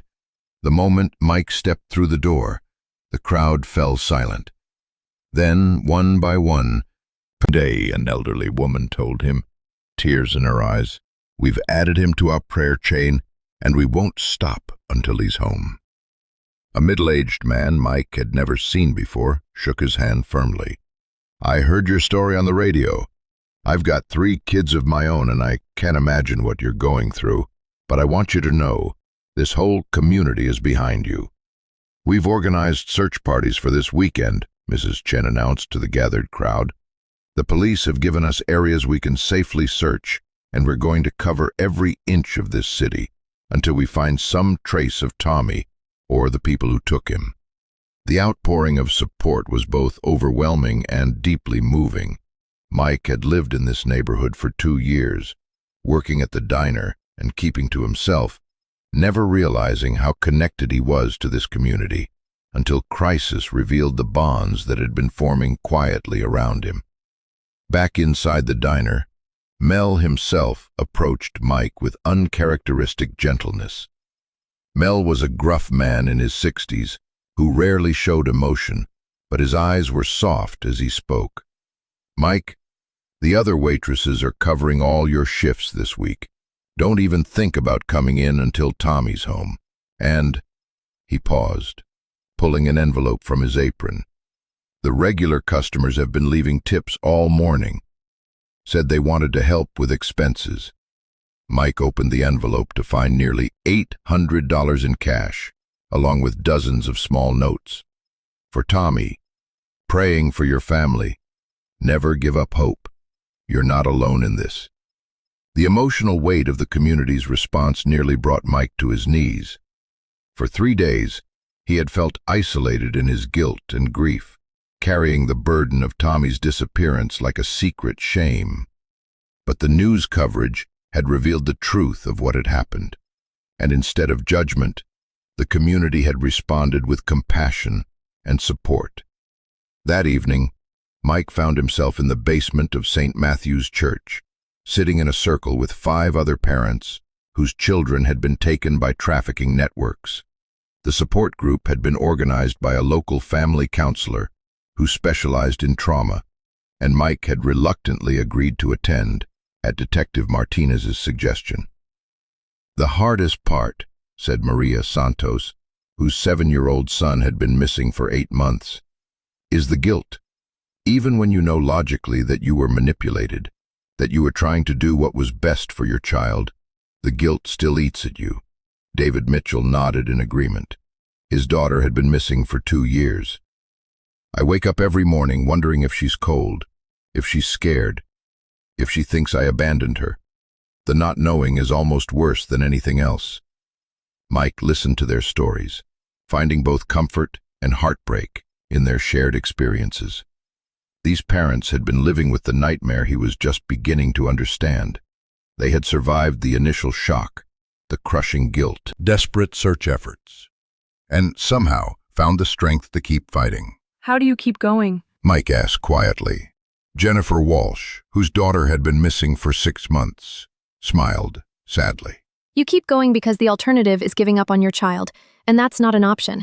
Every day you don't find them is one day closer to the day you do. The community support helps, added Robert Chen, Mrs. Chen's son, whose grandson had been taken from a park in San Francisco. When you realize you're not fighting alone, when you see how many people care about finding these children. It gives you strength you didn't know you had. As the meeting ended, Mike felt something he hadn't experienced since Tommy's disappearance. Hope, mixed with determination, rather than desperate panic. These parents had shown him that survival was possible, that the search could continue even when leads ran cold, that love could sustain itself, even in the face of uncertainty. Walking to his car after the meeting, Mike pulled out his phone and called Detective Martinez. Any updates? He asked, though he knew she would have called if there were significant developments. We're following several leads. She replied. The tip line has generated over 400 calls so far, and we're investigating each one. Mike, I know it's hard to be patient, but this kind of community response often leads to breakthroughs. Someone out there has seen Tommy or the people who took him.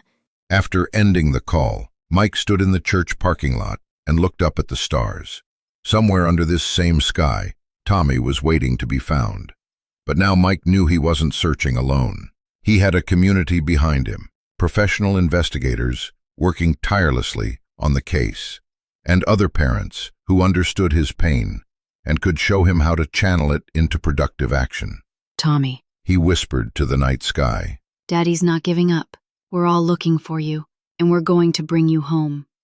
In the pre-dawn darkness of the police training facility, Officer Carlos Rodriguez was putting Max through the most intensive scent tracking exercises of the German Shepherd's career.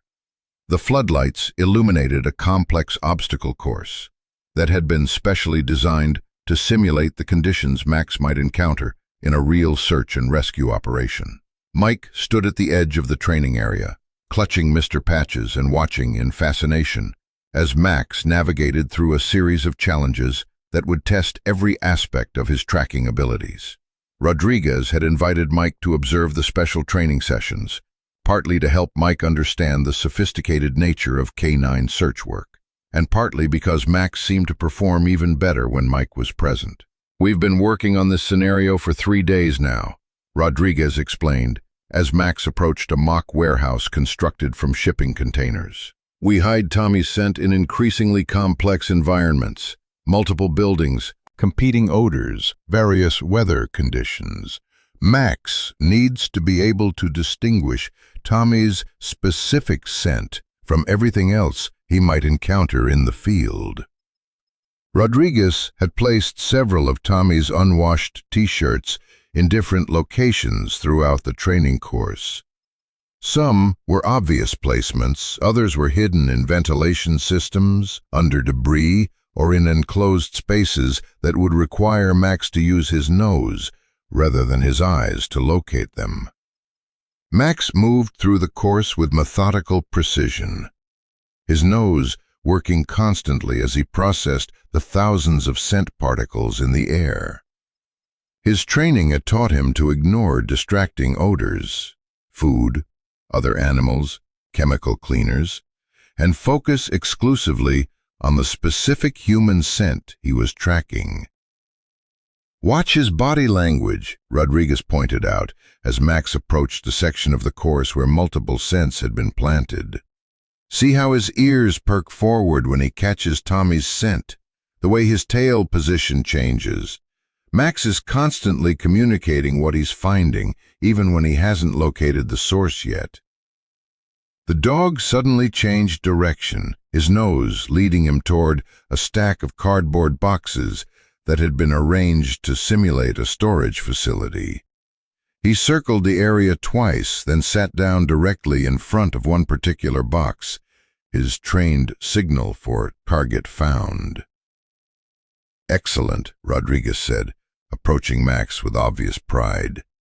That shirt was buried under 3 layers of other clothing, each with different scents, but Max identified Tommy's specific scent signature immediately. Mike was amazed by the dog's precision and determination. "How long can he remember a scent?" "Indefinitely," Rodriguez replied, rewarding Max with his favorite toy, a rope that had been knotted at both ends. "Max memorized Tommy's scent from that teddy bear 5 days ago, and he'll remember it for the rest of his life. Even if months pass between training sessions, he'll still be able to identify Tommy instantly."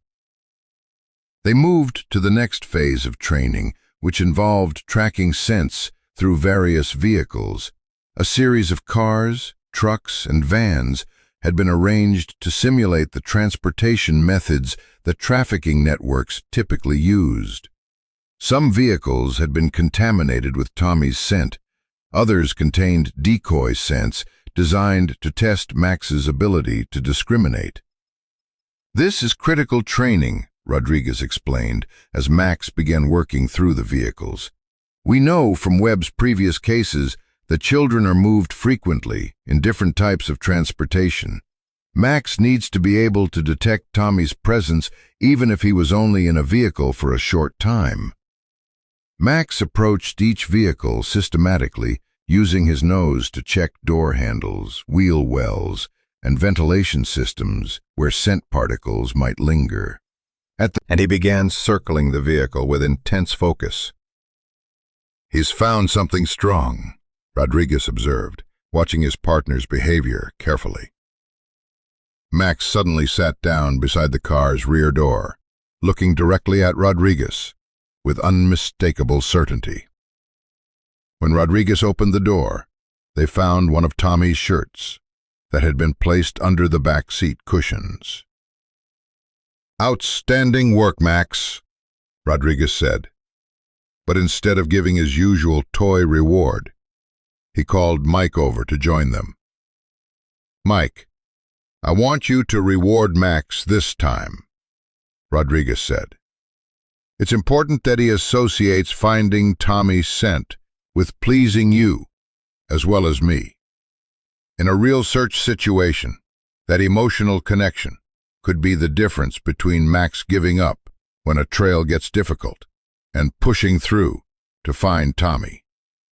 Mike knelt down beside Max, running his hands through the dog's thick fur. "Good boy, Max, such a good boy." The dog's tail wagged enthusiastically, and he pressed his head against Mike's chest, in a gesture that seemed almost human in its comfort and reassurance. Over the past week, Mike had developed a profound respect for Max's abilities and an emotional bond with the animal that surprised him. Max seemed to understand the importance of his mission in a way that went beyond simple training. There was something in his intelligent eyes that suggested he grasped the emotional weight of finding Tommy, not just as a successful completion of a search exercise, but as a reunion of a family that had been torn apart. "I've been working with canine units for 12 years, Rodriguez said as they wrapped up the training session. "I've never seen a dog as focused on a case as Max is with Tommy's disappearance. It's like he's taken this personally." As if to prove the point, Max approached Mike with Mr. Patches in his mouth. The dog had retrieved the teddy bear from where Mike had set it down during the training exercise. "He brings that to you every time we finish a session," Rodriguez observed. "It's not part of his training. He's doing it because he understands that teddy bear represents Tommy, and he wants you to know. He's not forgetting why we're doing this. Mike accepted the teddy bear from Max's gentle mouth, noting how carefully the dog handled it. No teeth marks, no slobber, just the soft delivery of something precious that needed to be protected.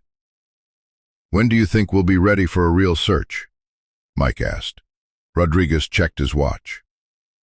"We've been doing this intensive training for a week now. Max's performance has been flawless in every scenario we've tested.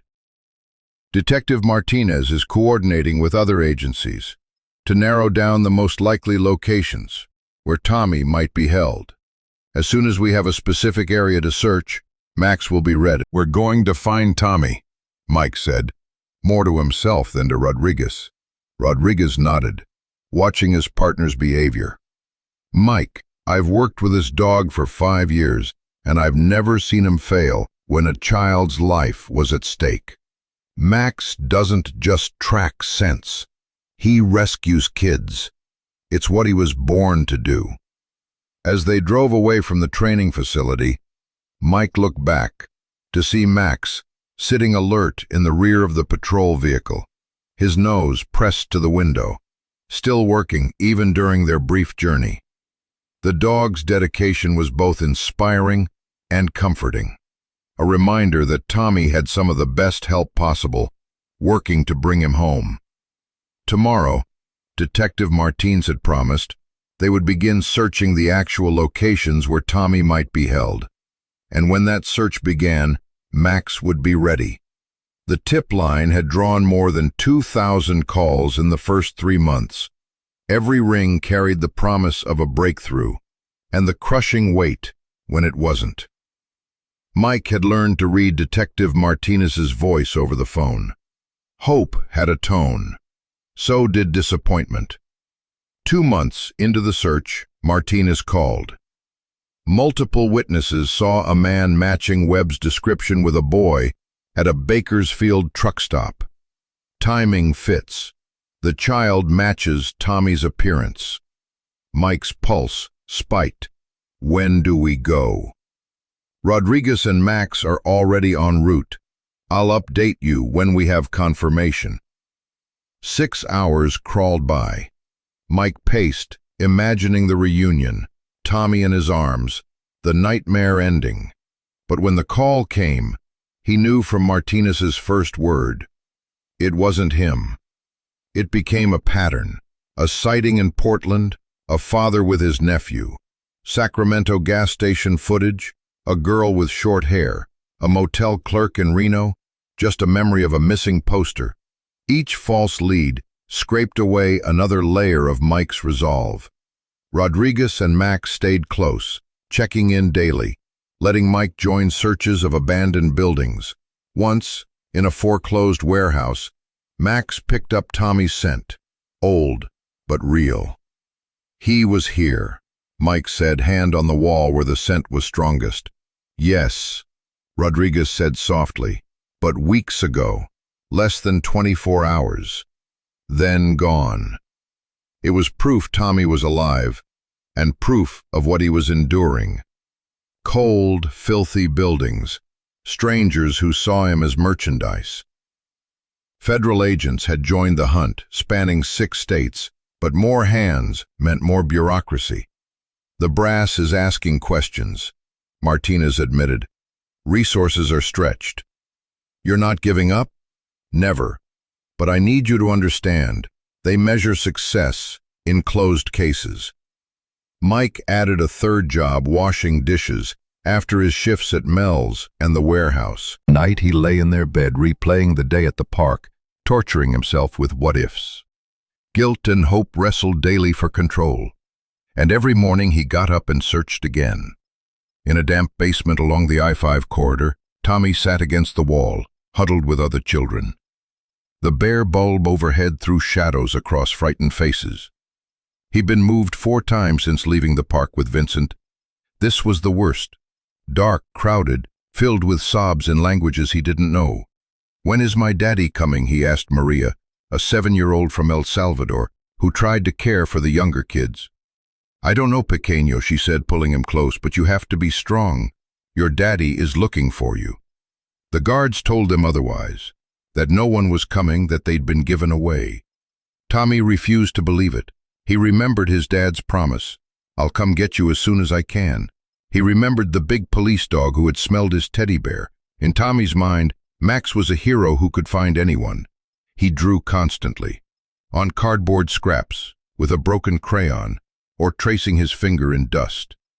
Most drawings showed Daddy and Tommy holding hands.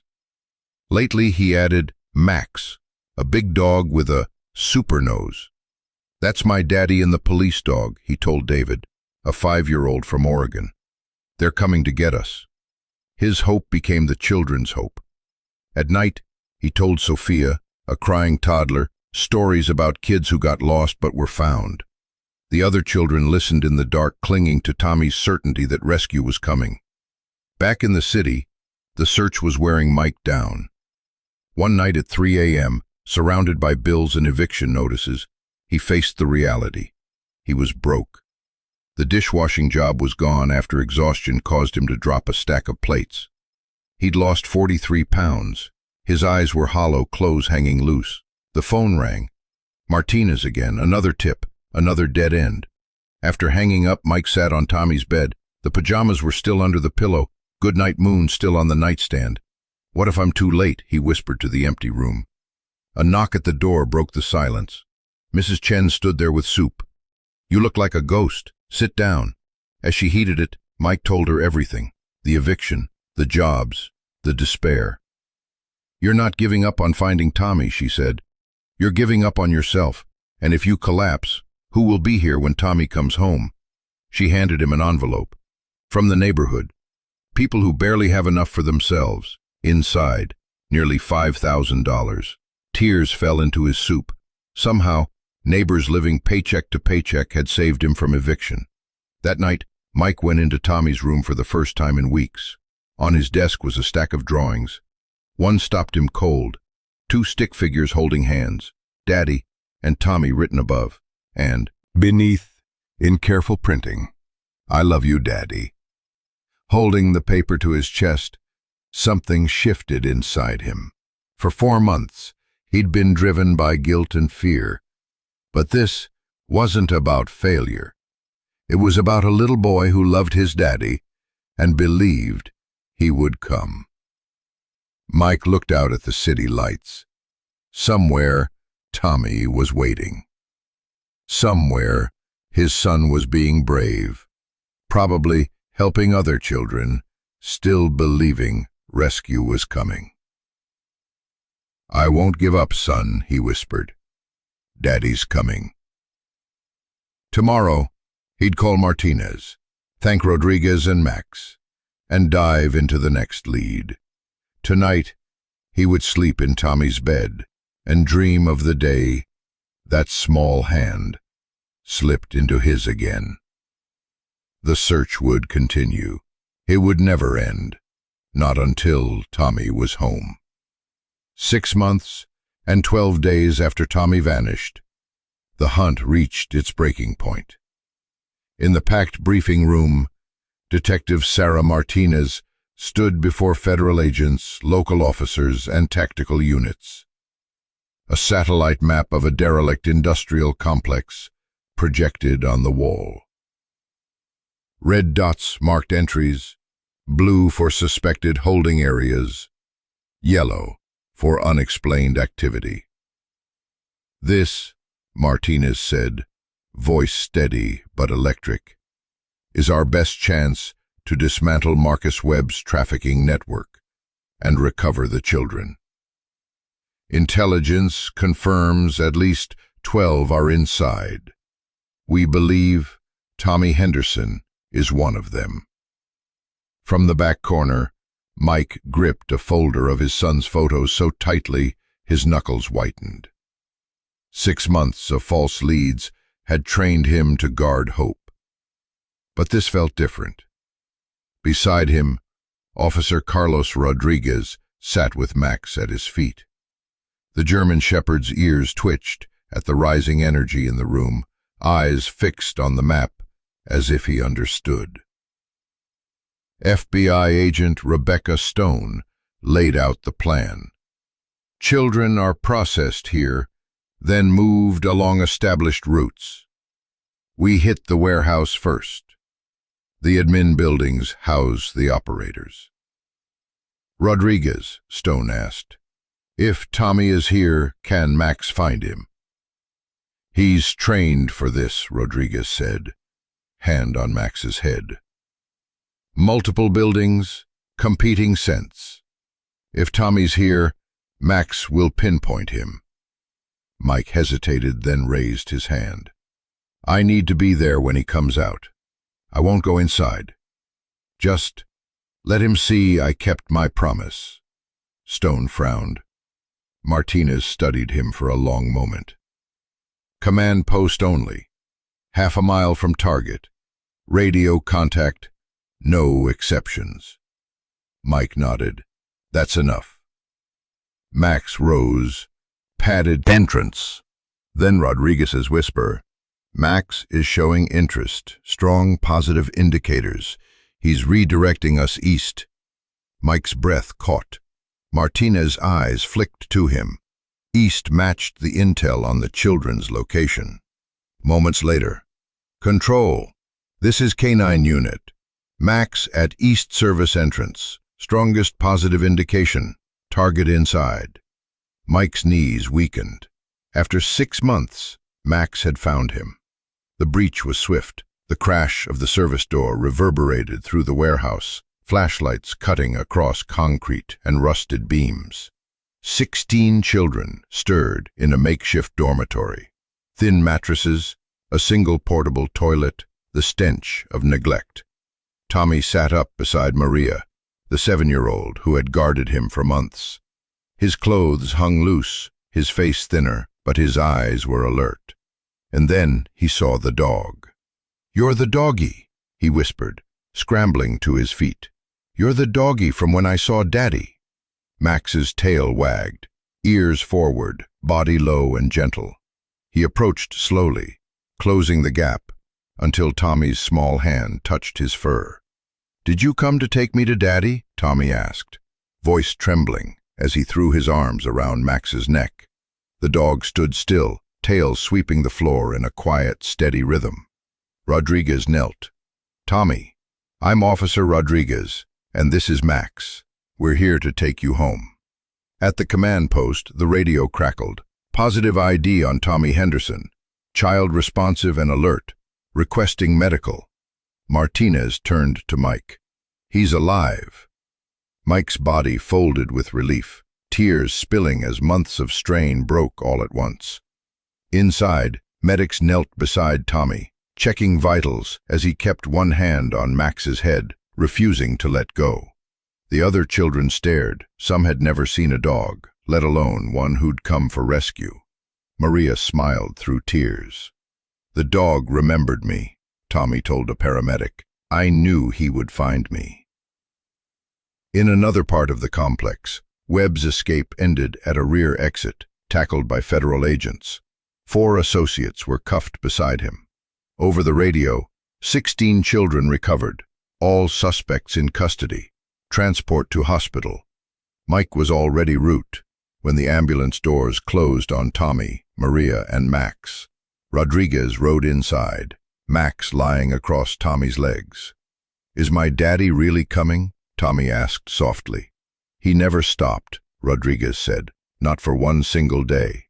Max rested his head on the boy's chest, and for the first time in 6 months, Tommy closed his eyes without fear. Mike's hands shook on the steering wheel as he sped toward St. Mary's Hospital, every red light an eternity. The radio crackled. Patient stable and responsive, ETA 8 minutes. He pressed harder on the accelerator. He needed to be there first. Would Tommy recognize? Ambulance turned the corner. Red and blue lights flashing against the pale morning sky.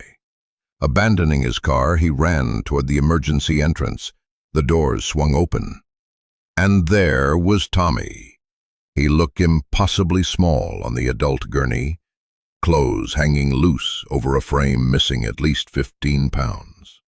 His cheekbones were sharp, skin pale, eyes shadowed by sleepless nights.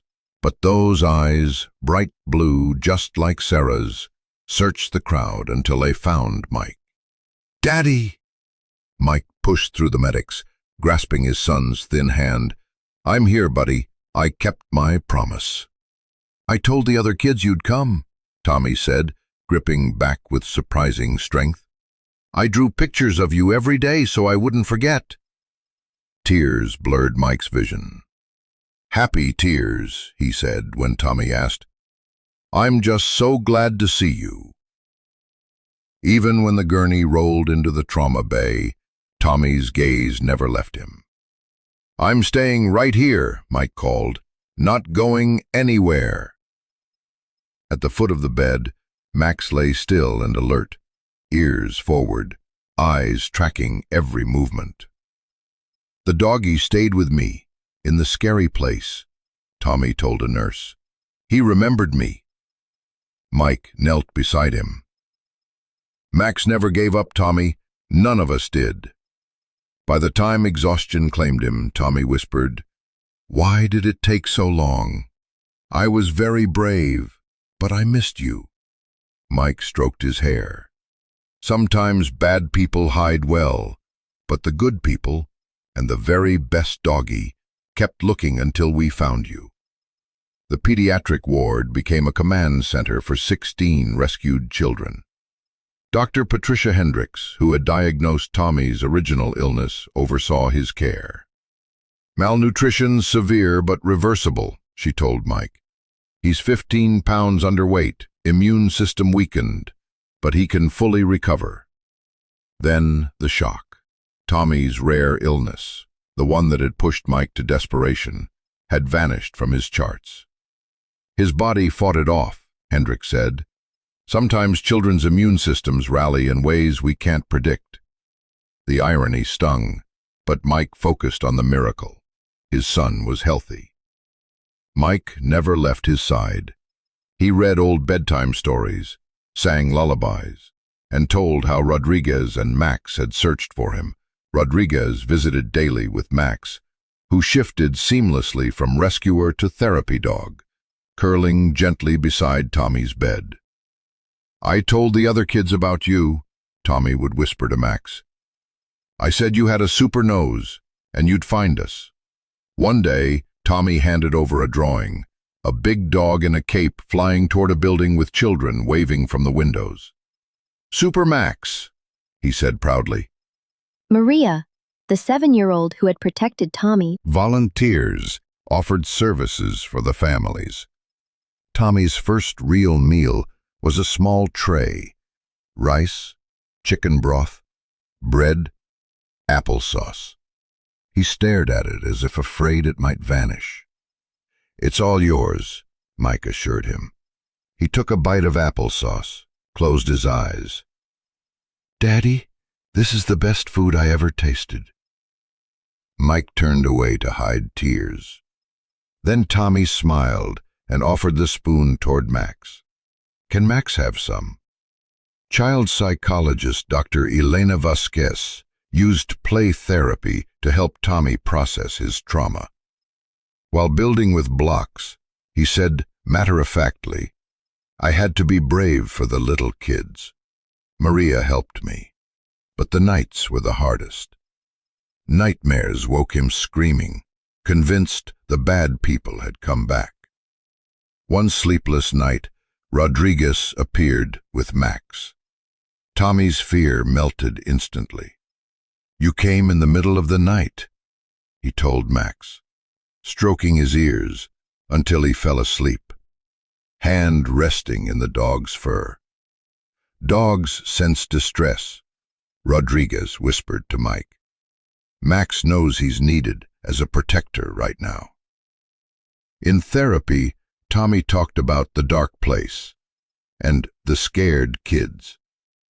He used toys to tell stories about children found by helper people. "The bad people said our parents didn't want us," he told Dr. Vasquez. But I knew they were lying because my daddy promised. Mike had his own sessions, wrestling with guilt. Tommy doesn't blame you, Vasquez assured him. In his mind, you kept your promise. The breakthrough came on day 6. Max, mid-trick, tangled himself in his leash and tumbled awkwardly.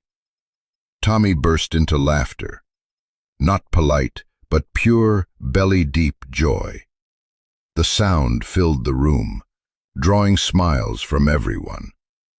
"Max, you're silly," Tommy giggled. "Do it again." Rodriguez obliged, and Tommy's laughter rang out again. Vasquez leaned toward Mike. "That's the sound I've been waiting for.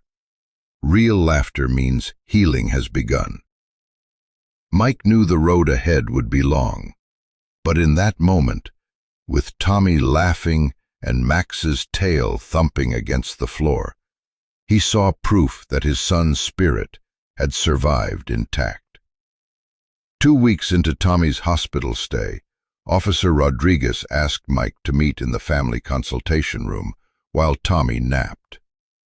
Through the glass, they could see the boy asleep with one hand resting on Max's head, the German shepherd as still and watchful in sleep as he was on duty. "Mike," Rodriguez began, "I've never seen a bond like this in my years with canines. Max isn't from other cases?" Rodriguez smiled. "He already finished his case. He found Tommy. And honestly, I think Max needs this too." Right on cue, Max padded into the doorway, checking on Tommy before joining them, tail swaying slowly. Rodriguez scratched behind his ears. "See? He's appointed himself guardian."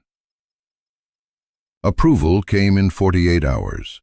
When Mike told Tommy, the boy's face lit up with pure joy. "Really, Daddy? Almost all day?" "Really, buddy. Max is your special friend while you get better." Tommy hugged the dog's neck, and Max stood steady, tail wagging. Soon Tommy insisted on brushing Max's coat, filling his water bowl and helping measure food. "Max takes care of me, so I take care of him," he told the nurses. The changes were immediate. Nightmares eased. Medical procedures no longer froze him in terror if Max was in the room. In therapy, difficult memories came easier with the dog lying nearby. "Max gives him courage," Dr. Vasquez explained. Mike, too, felt something shift. Quiet moments with Max became wordless "thank you." "You brought my boy back," he'd say softly. Max would look up as if to answer, "That was the job." Rodriguez began paperwork nominating Max for the Medal of Valor. "Tracking Tommy after 6 months, leading us straight to that warehouse, it's unheard of," he told Mike. The mayor's office planned to honor him too. Tommy didn't care about medals. "Of course Max found me," he said matter-of-factly. "That's what hero doggies do." Outside the hospital, the community response surged. Mrs. Chen became Tommy's village manager, organizing meals, apartment cleaning, and visitor schedules so Mike could focus entirely on his son. Mel's Diner turned into a fundraising hub, its pastry case now filled with photos from the rescue and stacks of get-well cards. Businesses pitched in, toys from the local shop, groceries tailored to Tommy's recovery, new clothes as he grew stronger. Even his old daycare sent drawings, many of them showing a stick-figure boy with a big dog. "How did they know about Max?" Tommy asked. "Because everyone knows now," Mike said. "Everyone knows how hard he worked to find you." In the ward, doctors and nurses treated Tommy like family, stopping by on breaks, bringing small gifts. "He's hope," one nurse said simply. Financially, donations cleared Mike's debts and covered all medical costs. An accountant managing the fund explained, People saw hope and determination. They want to be part of the healing. "Why are so many people being nice to us?" Tommy asked one afternoon. "Because there are more good people than bad," Mike told him. "And good people help when someone needs it." Added, "Nightmares are less frequent, anxiety easing, trust in new adults growing. Ongoing therapy will help, but he's on track for long-term recovery." Mike decided to cut back to one job. "Tommy needs me present. The support we've gotten makes that possible." Plans for school included trauma-informed teaching and regular Max visits. A security anchor, the principal called it. Tommy's excitement was tinged with his new instinct to help others. "If there are kids who can't read yet, I can help. Maria taught me." Detective Martinez asked Mike to speak publicly about their experience to help other families spot trafficking tactics. The idea scared him, but saving even one child would be worth it. Rodriguez had become family. "Max is Tommy's permanent guardian now," he joked, "and I think I've been adopted as Uncle Carlos." Part of the donations went into a college fund. "We're not just helping him recover," Mike told Mrs. Chen. "We're building the future."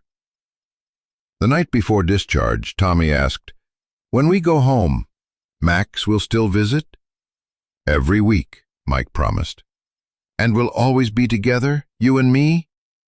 "Always, buddy." "And Max will always be our friend?" "Always." Mike pulled him close, feeling the solid weight of a healing child. Outside the window, city lights sparkled like a constellation of kindness. For the first time in months, he slept in contentment, knowing the worst was behind them, and they wouldn't face the future alone. City Hall had never seen a crowd like this. 3 months after Tommy's rescue, the main chamber was packed with police, officials, media, and hundreds of community members who had followed the story from heartbreak to triumph. But all eyes were on the true guest of honor, a German shepherd, sitting tall in his ceremonial police vest, badge gleaming, brown eyes calm and alert. Max looked magnificent, his black and tan coat brushed to perfection, but his focus was, as always, on Tommy Henderson, standing beside him.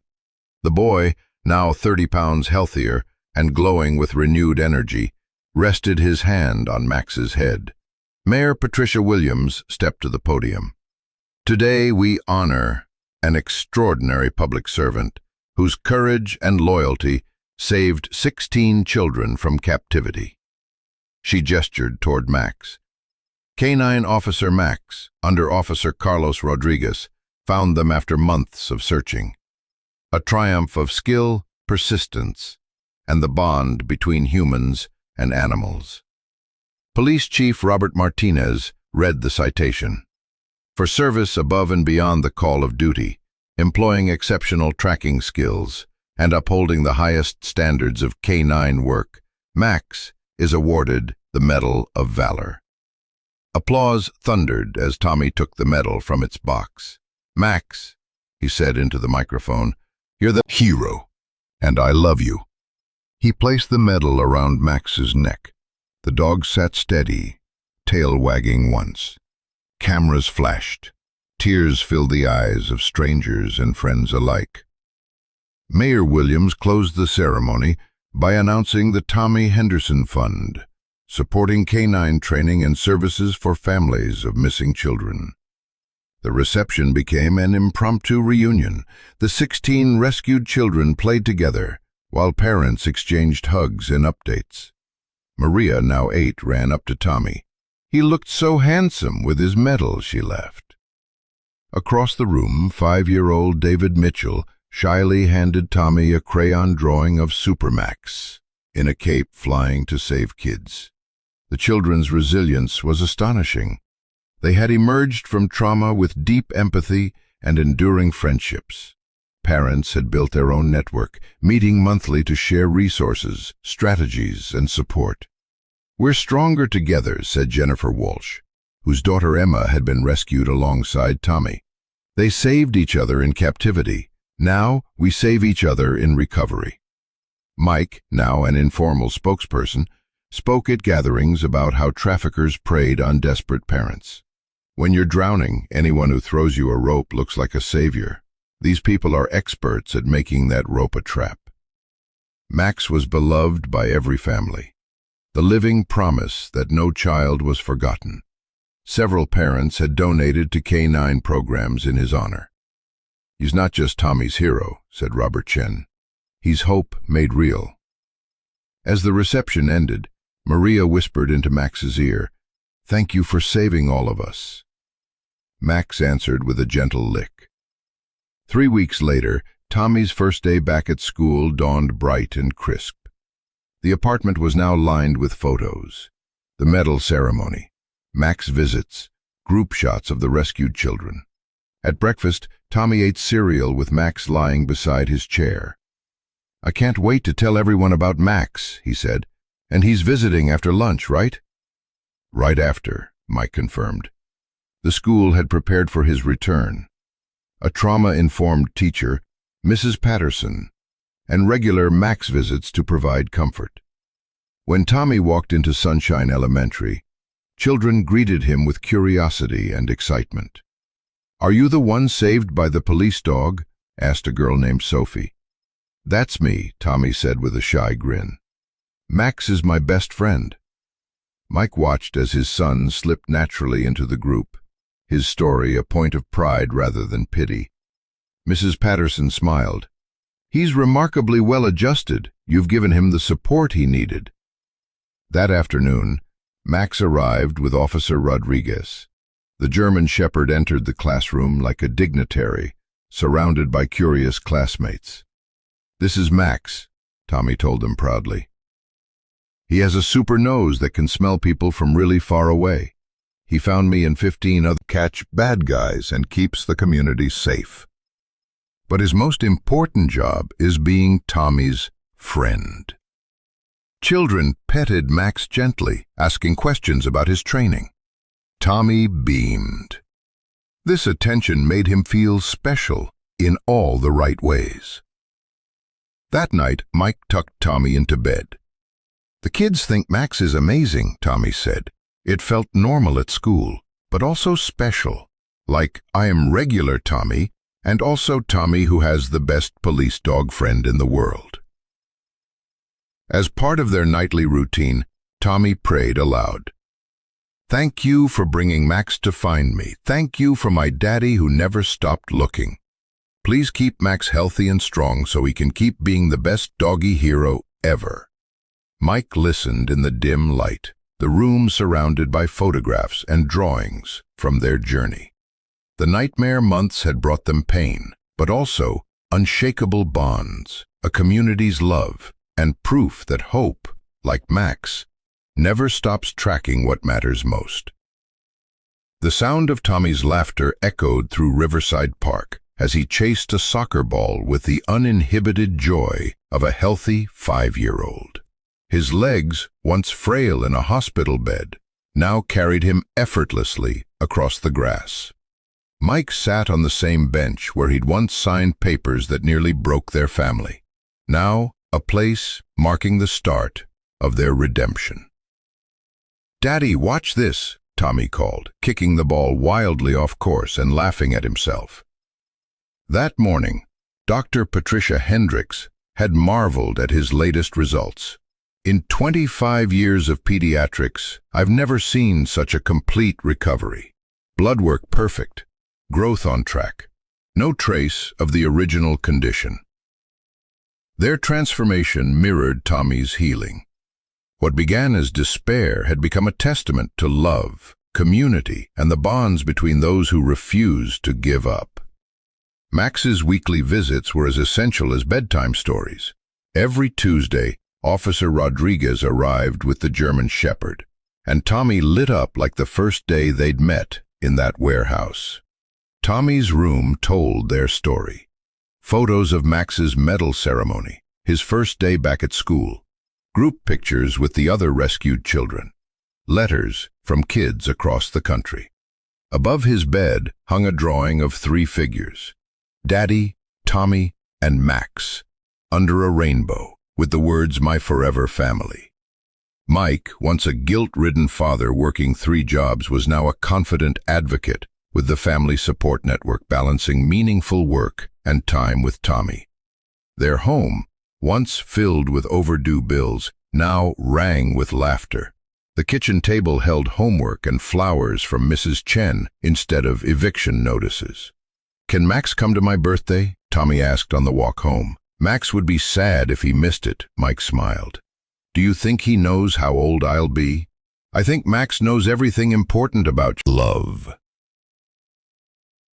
That night, as Mike tucked him in, Tommy asked, "Will Max really be our friend forever?"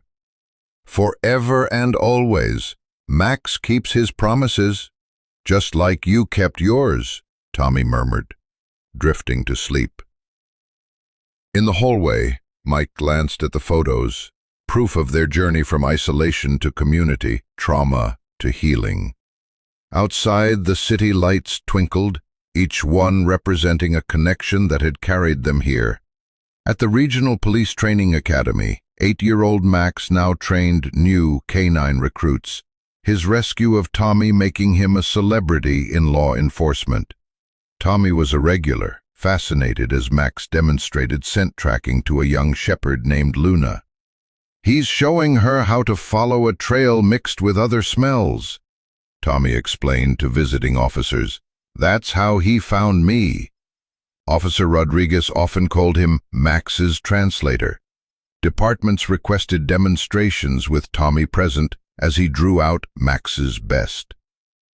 The other rescued children stayed in touch, forming an extended network of young canine advocates. Max's story had inspired the Max Initiative, funding advanced canine training, better equipment, and family support services. Detective Martinez summarized it best. "One dog's dedication changed how we find missing children across multiple states." A children's book series, Super Max, became bestsellers, with proceeds supporting canine programs. Tommy owned them all and read them aloud to Max, who seemed more interested in the boy than the fame. "When I grow up, I'll be a police officer with my own dog," Tommy declared. "But my dog has to be Max's friend." Rodriguez encouraged his dream, teaching him about bravery, kindness, and service. Families of missing children visited the academy to meet Max and hear Tommy's story. Leaving with renewed hope, Dr. Sarah Chen put it simply, "Max is proof that love and skill can overcome the worst." One afternoon, Tommy whispered in Max's ear. When Rodriguez asked what he'd said, Tommy grinned. "I told him about my birthday party. He's going to be the most important guest." The community center transformed into a birthday paradise. Streamers, balloons, and a banner. "Happy 6th birthday, Tommy." The guest of honor, Max, wore a red party hat with dignified ease.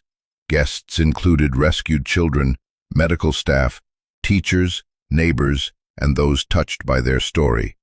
Mike watched Tommy, once a frightened child, now confidently leading friends in hand signal games with Max.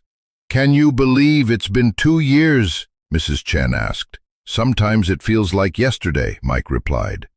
The cake featured fondant figures of Max in uniform and Tommy beside him. Closing his eyes, Tommy made a wish, then announced, "I wished Max could live forever because the world needs." Honorary Canine Unit member. Tommy's eyes shone. "Now we're both police officers," he told Max. "We're partners." When Mike spoke, his voice carried the weight of their journey. 2 years ago, I thought I was giving my son away to save him. Instead, I almost lost him. But this community refused to let that be our ending. Max didn't just find Tommy, he found hope for our family. He showed us that love never gives up, and heroes come in forms we don't expect. Max's tail thumped softly. The promise had been kept. The family was complete, and the love that saved them would light the road ahead. Mike's voice broke slightly as he continued. Tommy and I have learned that family isn't just about blood. It's about the people who choose to love you, support you, and stand by you when everything falls apart. It's about communities that rally around strangers because they believe every child deserves to be safe and loved. He looked around the room at faces that had become beloved and familiar over the months of recovery. You've all become our forever family. And Max will always be the hero who brought us all together.